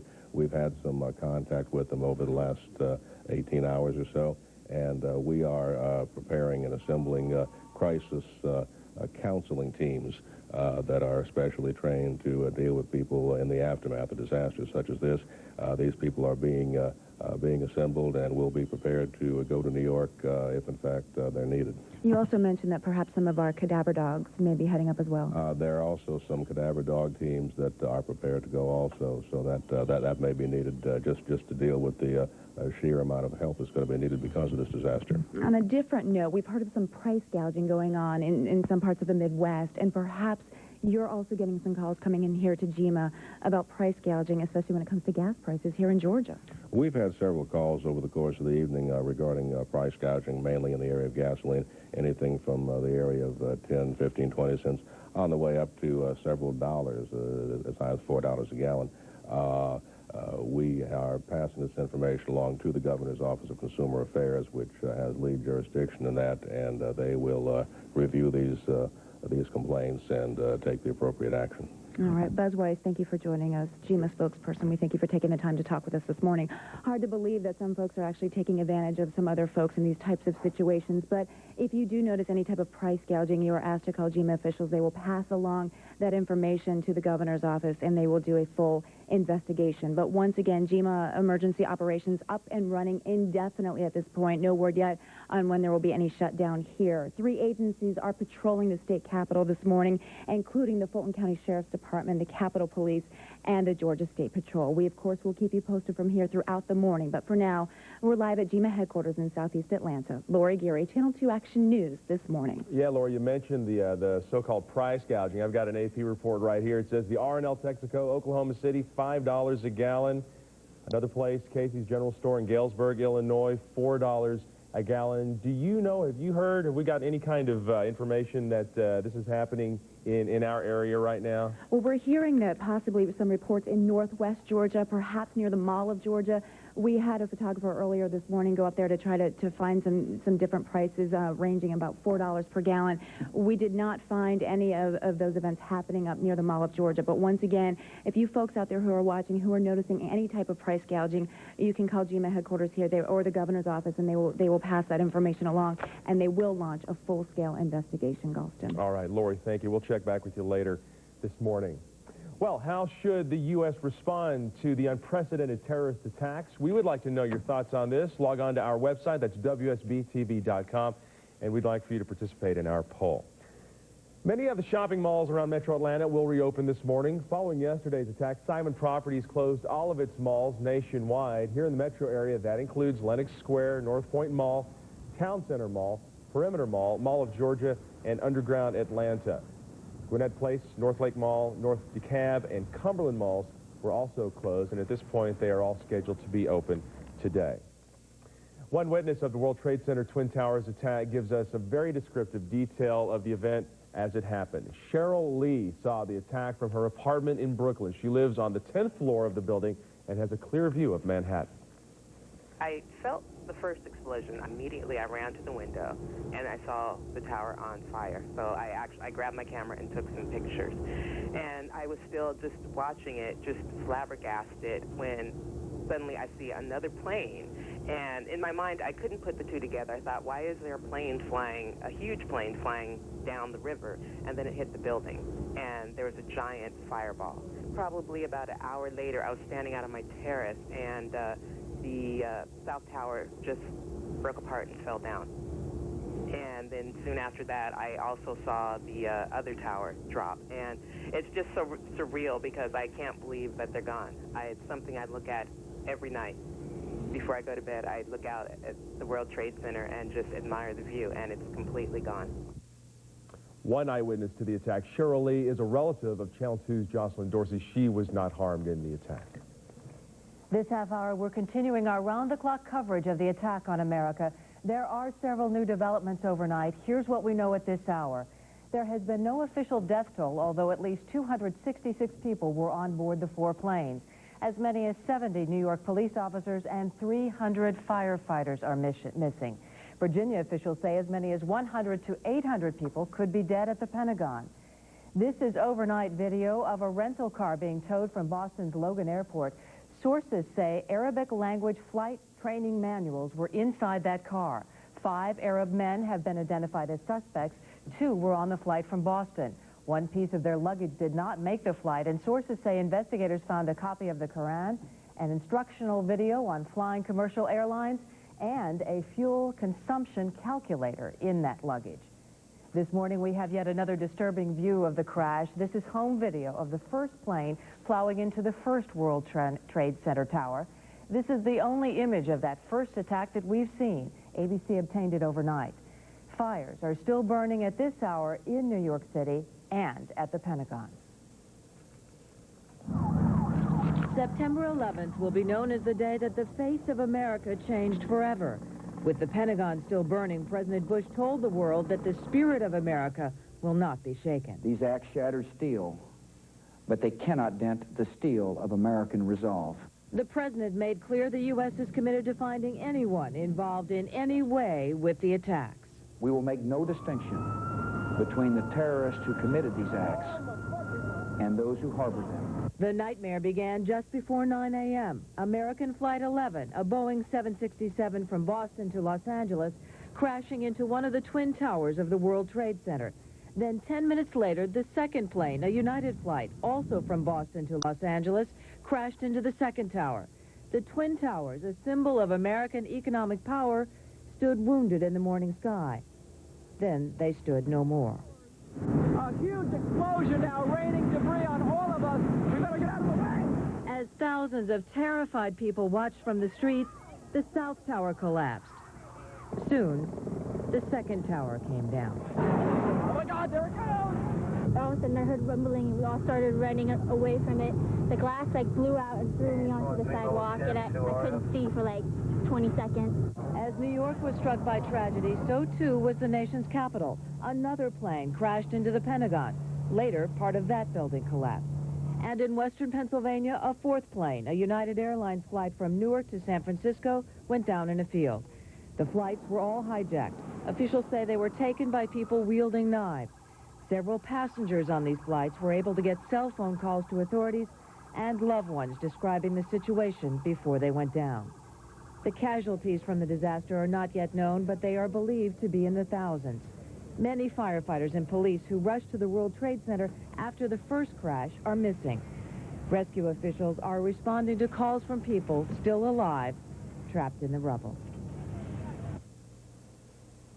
Well, Delta Airlines has suspended all flights until at least 6 o'clock tonight. Air travel around the country won't resume at least until noon. It is the first time in history that the FAA has ever issued a nationwide grounding. Channel 2's David Bowden continues our live Team 2 coverage right now from Hartsfield Airport. Quiet there, David. Very quiet here, Gulston, but one thing the police are just telling us, we just spoke with a police officer moments ago. He said people are starting to show up here. They want you to understand they do not want anyone to come to this airport. There's a possibility that the airport may open at noon, but that's only a possibility. They do not want anyone to come to this airport. You will not be able to get inside. Once again, people are trying to regroup. Let's show you just a little bit what happened last night. Hartsfield International, one of the world's busiest airports, now joins airports across the country as some of the quietest. All domestic travel was brought to a halt yesterday as the FAA ordered planes out of the sky. All right, has everybody signed in? Some 30,000 flyers were stranded here. Many signed up for Traveler's Aid, getting help to find shelter for the night after learning they would not be able to stay in the airport. The place we would consider a safe haven is being shut down. I'm not a frequent flyer, so I'm nervous anyway, and this has really made me nervous. But despite the hardship, some were able to see that their inconvenience was a small price to pay for safety. As bad as it is for all of us, it's nothing compared to what the people in New York and Washington are feeling. That was David Bowden. Again, just to quickly recap, Delta says it will not be flying at least until after 6 p.m. All airports would be opening around noontime today. Obviously, this is something that affects travelers here across the nation. We'll keep an eye on it throughout the day. As we all try to come to terms with the attacks, many questions are being asked this morning. How did the terrorist attacks happen? How did those knife-wielding hijackers get on the plane? As Channel 2's Vicki Newton reports, the attacks will likely change the way we fly forever. She continues our Team 2 coverage. In that horrifying instant, air travel in America changed, perhaps experts say, forever. It began with that historic first, the FAA closing every airport in the country, and that may only be the beginning. There is going to be public pressure for increased security, even if that wouldn't have prevented this situation. Security measures that aviation expert Rick Charles says are drastic. I think that it's very possible, certainly that the FAA and the FBI and other security-related agencies will consider some of the things that were done in the past. For example, reinstituting air marshals on airplanes. Another thing that's been discussed over the years for quite some time is the perhaps distasteful idea of arming flight crews. Charles calls it the last line of defense to fix a security system that he suggests is flawed. The security situation in the U.S. at airports is varied and inconsistent. There are a number of machines available that are very, very sophisticated. A number of machines that are less sophisticated and basic X-ray machines that have very little sophistication at all. So the level of security from that standpoint varies greatly from one airport to the next. I'm Vicki Newton, Channel 2 Action News this morning. All MARTA transportation to Hartsfield is also halted this morning. Passengers will be offloaded at the College Park station until further notice. And while the system remains under a high state of alert, all other routes are running as scheduled. Trains are also running in and out of the metro area, but you can expect some lines because of the added security measures.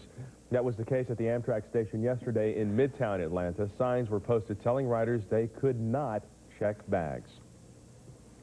And Greyhound is running on schedule as well, except for the routes to the northeast. Lines were long at the bus station in downtown Atlanta yesterday. There were 200 to 300 more customers than usual. All bus routes, except to the northeast, again, are still on schedule.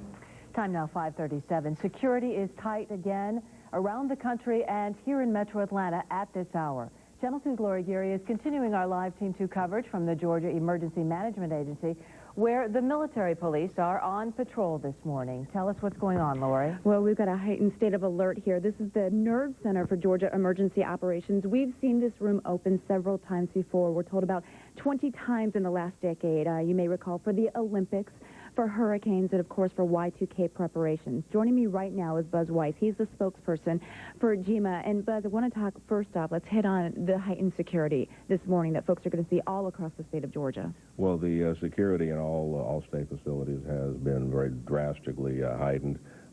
Georgia Building Authority, National Guard, State Patrol, Department of Corrections are all working collaboratively to increase the level of security. It's business as usual. State government is open, but it certainly is under a much more watchful eye. It's been a fairly quiet, uneventful evening, but here again, we're not about to let down our guard. We have a very strong security presence, and if we're going to err, we're going to err on the side of caution. We noticed even coming in here this morning, military police guarding the gates. You also tell me that some of the employees are on a 1-hour call.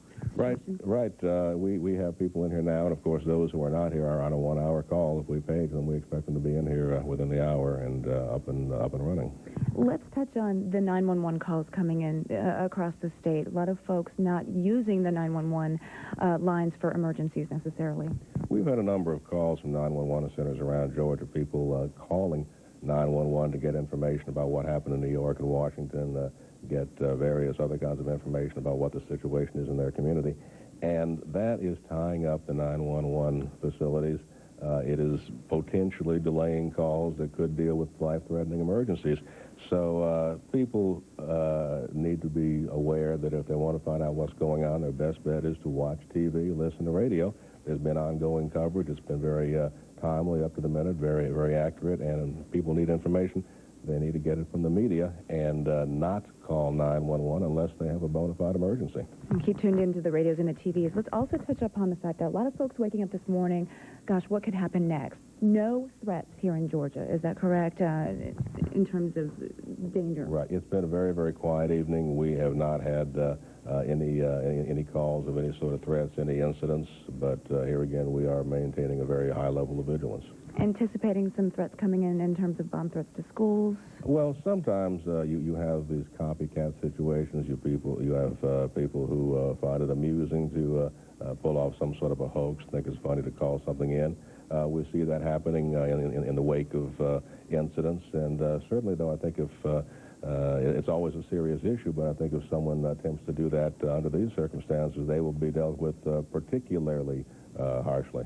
Okay, Buzz Weiss, thank you, as always, for joining us this morning. Buzz Weiss, GEMA spokesperson, giving us an update on information here in Georgia. Once again, you are going to notice a heightened security all across the state, especially at state agencies and state office buildings. We are told that the state capitol is being guarded by the Fulton County Sheriff's Department, the Capitol Police, and the Georgia State Patrol. And at this point, the emergency center here at GEMA will be open indefinitely. We, of course, will keep you updated all throughout the morning. But for now, we're live at GEMA's headquarters here in southeast Atlanta. Lori Geary, Channel 2 Action News this morning. Thank you, Lori.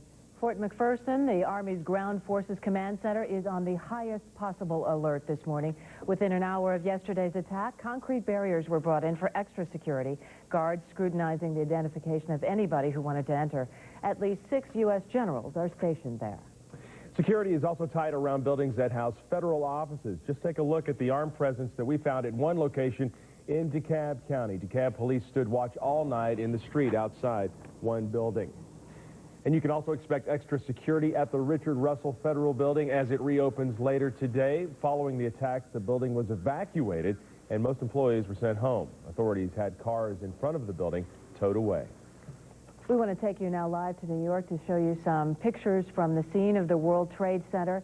There have been fires burning there throughout the night near the World Trade Center, and the building itself is still smoking.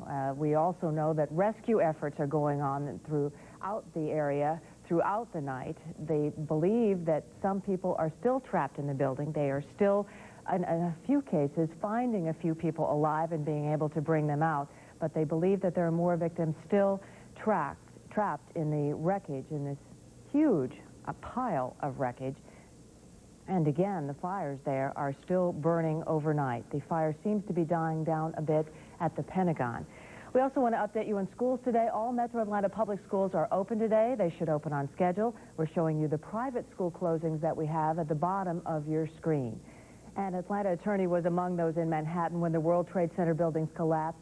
David Boone described the dramatic exodus to our Mark Winnie in a phone call. Mark, what we're seeing in terms of people on the street is hundreds of thousands of people walking north, trying to go from the downtown, midtown area on uptown. Everyone's faces are so somber. I would say probably 30 or 40% of the women that are walking north actually have tears in their eyes and are clutching their chests with grief and pain from what's been going on. In his address to the nation, President Bush said the U.S. was attacked because it is a beacon of freedom and opportunity, and he promised that those who tried to dim that light will be punished. The search is underway for those who are behind these evil acts.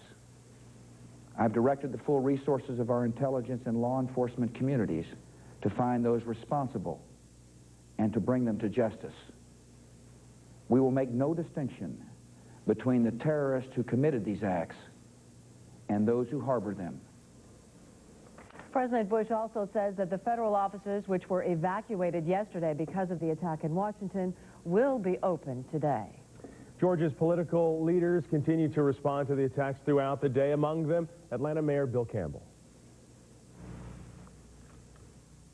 Our prayers are with our nation, with the victims and their families. This will test the strength of this country as never before. We want to avoid, to whatever degree possible, a sense of panic because we have no indication as of yet that the city of Atlanta or any other facility in the state is under threat. Right now we're in the midst of shock and horror. And then inevitably we will get angry and bitter. But hopefully that will pass soon, and we will begin to stop and pray and think. And we will try, as Martin Luther King said, to find a more excellent way. That an eye for an eye and a tooth for a tooth means that sooner or later we're all blind and toothless.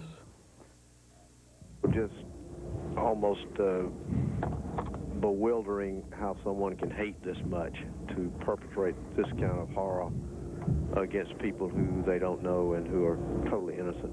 People who are on the front line are no longer simply our military forces, but also the policemen and firemen and health officials and doctors and nurses. Add to that, former President Jimmy Carter also released a statement saying that he and Rosalind's sympathy and condolences go out to the families and the friends of the victims. He says, quote, "Those responsible for these cowardly acts must be brought to justice." And he says that he has confidence that that will happen. There is a small way that you can help the victims of the terrorist attack. You can donate blood. American Red Cross centers around the metro Atlanta are set up now for donors, and many have already come forth. Channel 2's Sally Sears joins us live from Midtown Atlanta. Sally, I know they need blood now, but they're really going to need it in the next week or two, aren't they? Yes, if you need to give now, please, but most importantly, give next week and give in the next 3 weeks. The demand is great, so is the response. Blood donors sat calmly as the news swirled around them. Each of these people chose action over waiting. I watched it shaking and in disbelief, and finally I said, I can do something. I can give blood. The American Red Cross says their telephone lines were swamped as well as their donor centers. The need is great. They remind us in 3 weeks the need will still be great. Many of the victims of the bombing may be too weak for surgery right away. Perhaps they're waiting for broken bones to mend before an operation. In a case like that, their blood needs are ahead, not right now. But they are already arriving here at the Red Cross on Monroe Drive this morning. They are opening an hour early at 6. The volunteers will be here, and they will be able to take the first of the blood donors who are arriving to give blood. There are 20 other centers all across Georgia. And, of course, those are the established centers in the big towns you'd expect, in Rome, in Gainesville, in Cartersville. But they also have mobile blood drives all over, and you can find a list of where those mobile blood drives are on the web at atlantaredcross.org. And for people who want to come here to Monroe Drive just because they want to do something, the need for volunteers is great. But it will be great in a week, too, and again in another week. Remember, blood itself has a shelf life of about a month. So what you give now will be available to the victims of yesterday's bombing for the next month. But they're going to need blood for the next 2 and 3 months. So for the next 3 or 4 weeks, please stagger your giving and come and give. Well, that's the message from the Red Cross. And that's where I'm live on Monroe Drive. Sally Sears, Channel 2 Action News. It's heartening to see how people respond, Sally. Yes, isn't it? Thank you. A little more than 21 hours now since the attacks first began, and while we hear more and more accounts of the devastation, some people in the metro area are this morning reacting with, as you might expect, anger and disbelief. Channel 2's Richard Elliott live right now at the Marietta Diner. He has some reaction this morning for us. Yeah, that's exactly right, Golson. As you can see, some of the early morning crowd has filed in here now, the Marietta Diner on Cobb Parkway, and you might be able to see they're watching our coverage right now on the television. I want to show you one thing real quick before we go to some of their comments. This is the front page of the Atlanta Journal-Constitution this morning, and it says simply outrage with a picture of the New York City skyline. And that is an emotion that many people are feeling all across Metro Atlanta and here at the Marietta Diner. Here's what some of the people here had to say. I was in shock. I found out early this morning at about 11 o'clock, and I watched the news for about 6 hours straight, just getting number and number all the time. I'm horrified that people could do this to people. My sister got married on the Twin Towers. I grew up with the Twin Towers. And then it relaxed a little bit, and I realized just the world that we live on is now right next to us. Well, that's a tough call. I mean, if I go according to my emotions, I would, hope that we would strike someone, these people that we think it is, immediately, but that's not the same thing to do. It seems more like we have to gather some evidence, but the strike needs the retaliation needs to be firm, decisive, and clearly something that's going to achieve a result.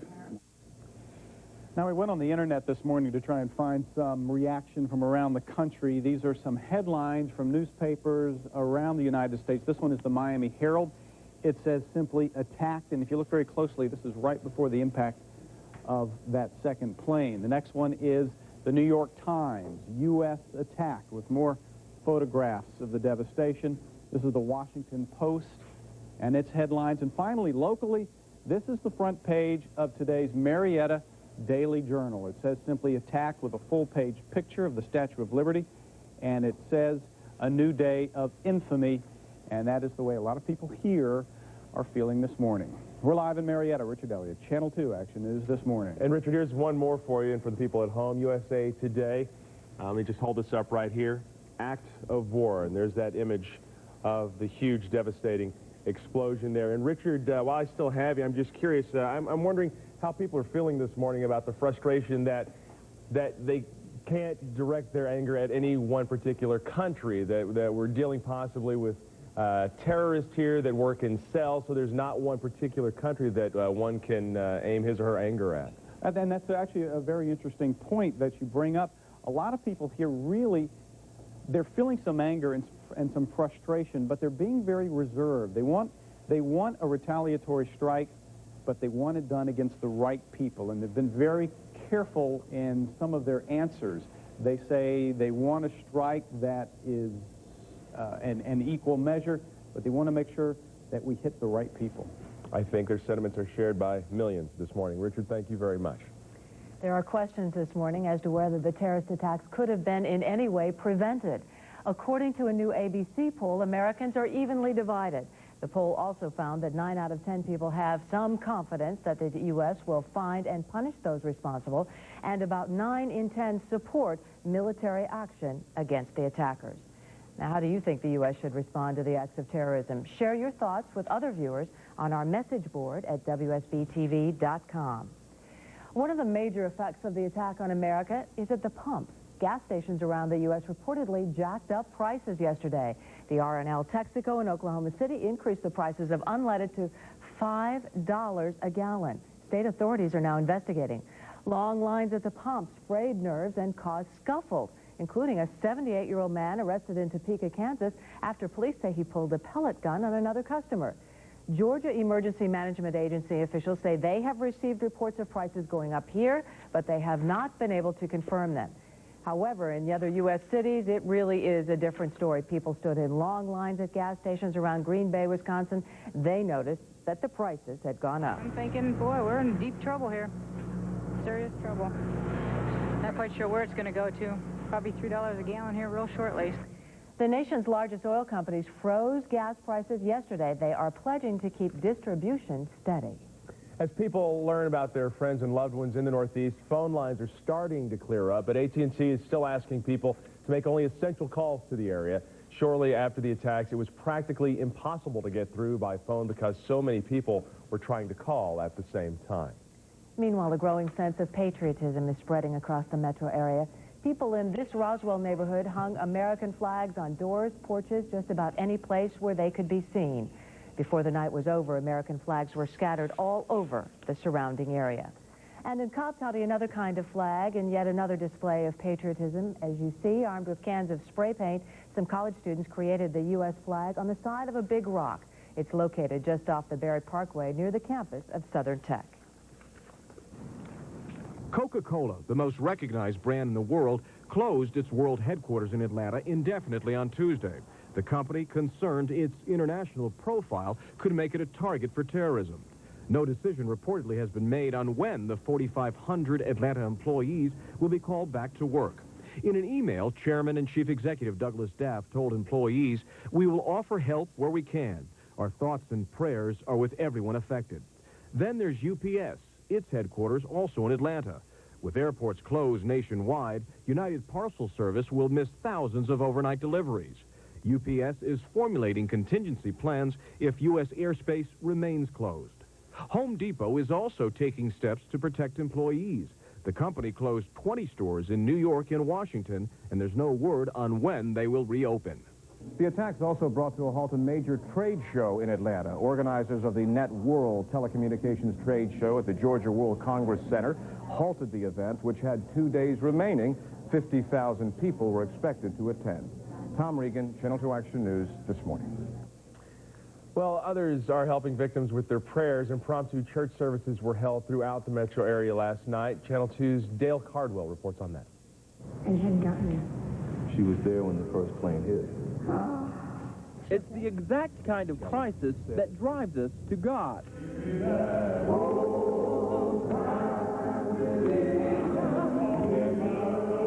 Georgia's congregations were ready. We come not to make speeches. We come to fall down on our knees and pray. And that's what thousands of Georgians are doing. We know that if the people of God will armor themselves and pray and seek the face of God, then God will indeed heal the land. And we stand in need of healing. We must pray for their families who saw them leave this morning, expected them to come back this evening, and they won't be coming back. We must pray for those souls. Our shield and defender be with those still trapped within buildings. Surround each living soul with your peace and comfort. May they not feel alone. Many of these congregations tell us they are now open 24/7. So call your local congregation for their particular hours. Reporting from Buckhead, Dale Cardwell, Channel 2 Action News this morning.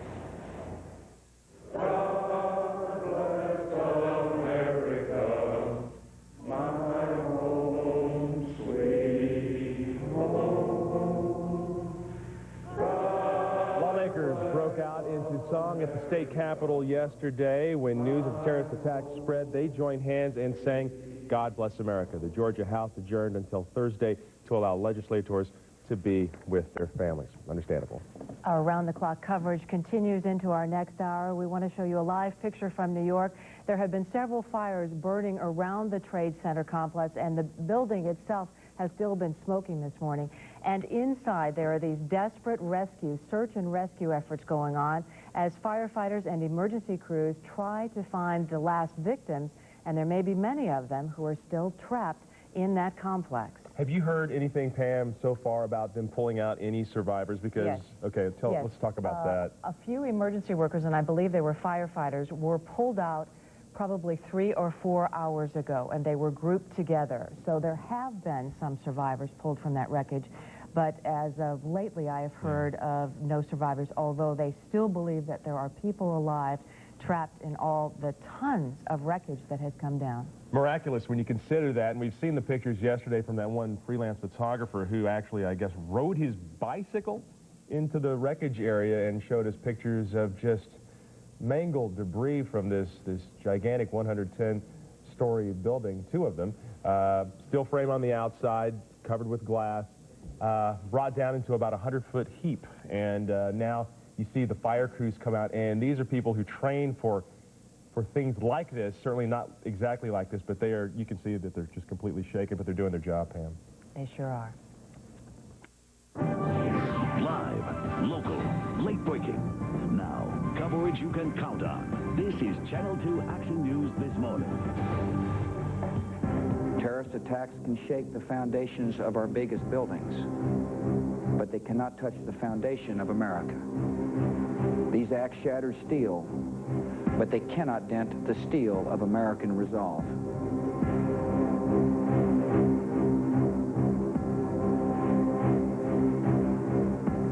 Good morning, I'm Pam Martin. And I'm Gulf Dart in for Warren Savage today. We've been with you throughout the night, giving you minute-by-minute updates on America under attack. And this morning, we have 2 hours of local coverage to let you know what happened while you were asleep. All this morning's weather and traffic information will be scrolled at the bottom of your screen. We can tell you right now that no Metro Atlanta public schools have canceled classes this morning. Again, public schools this morning are on schedule. And here's the latest. No official death toll has been announced overnight. Fires still burning near the Trade Center. But the very first pictures inside the World Trade Center are coming in this morning, and we are seeing that the destruction is total.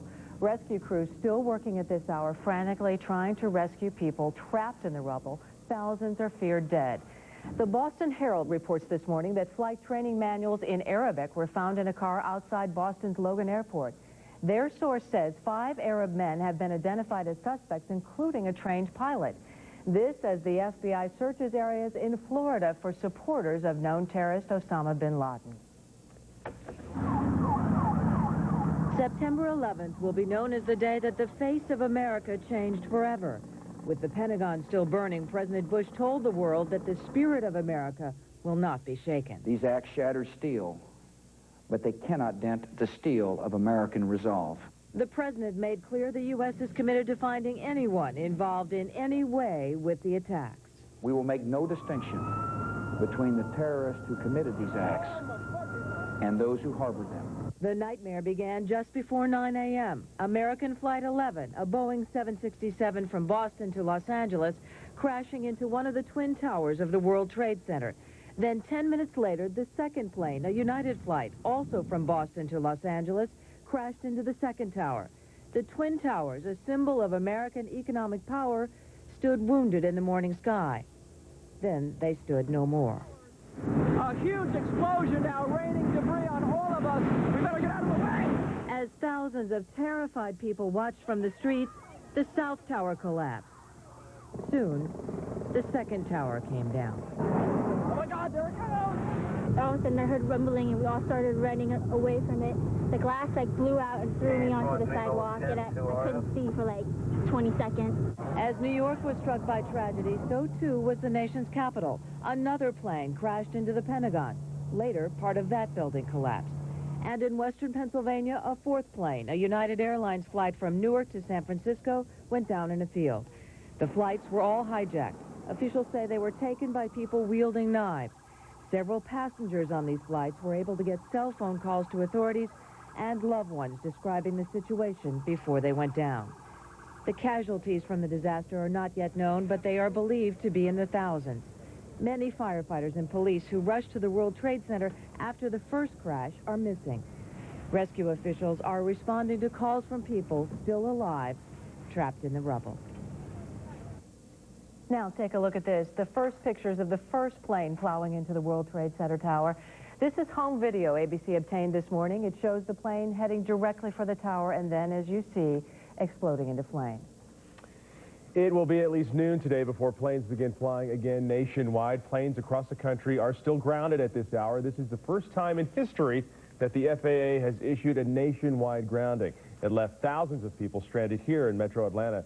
Channel 2's David Bowden joins us live right now from Hartsfield Airport with more on this. Still very quiet there, David.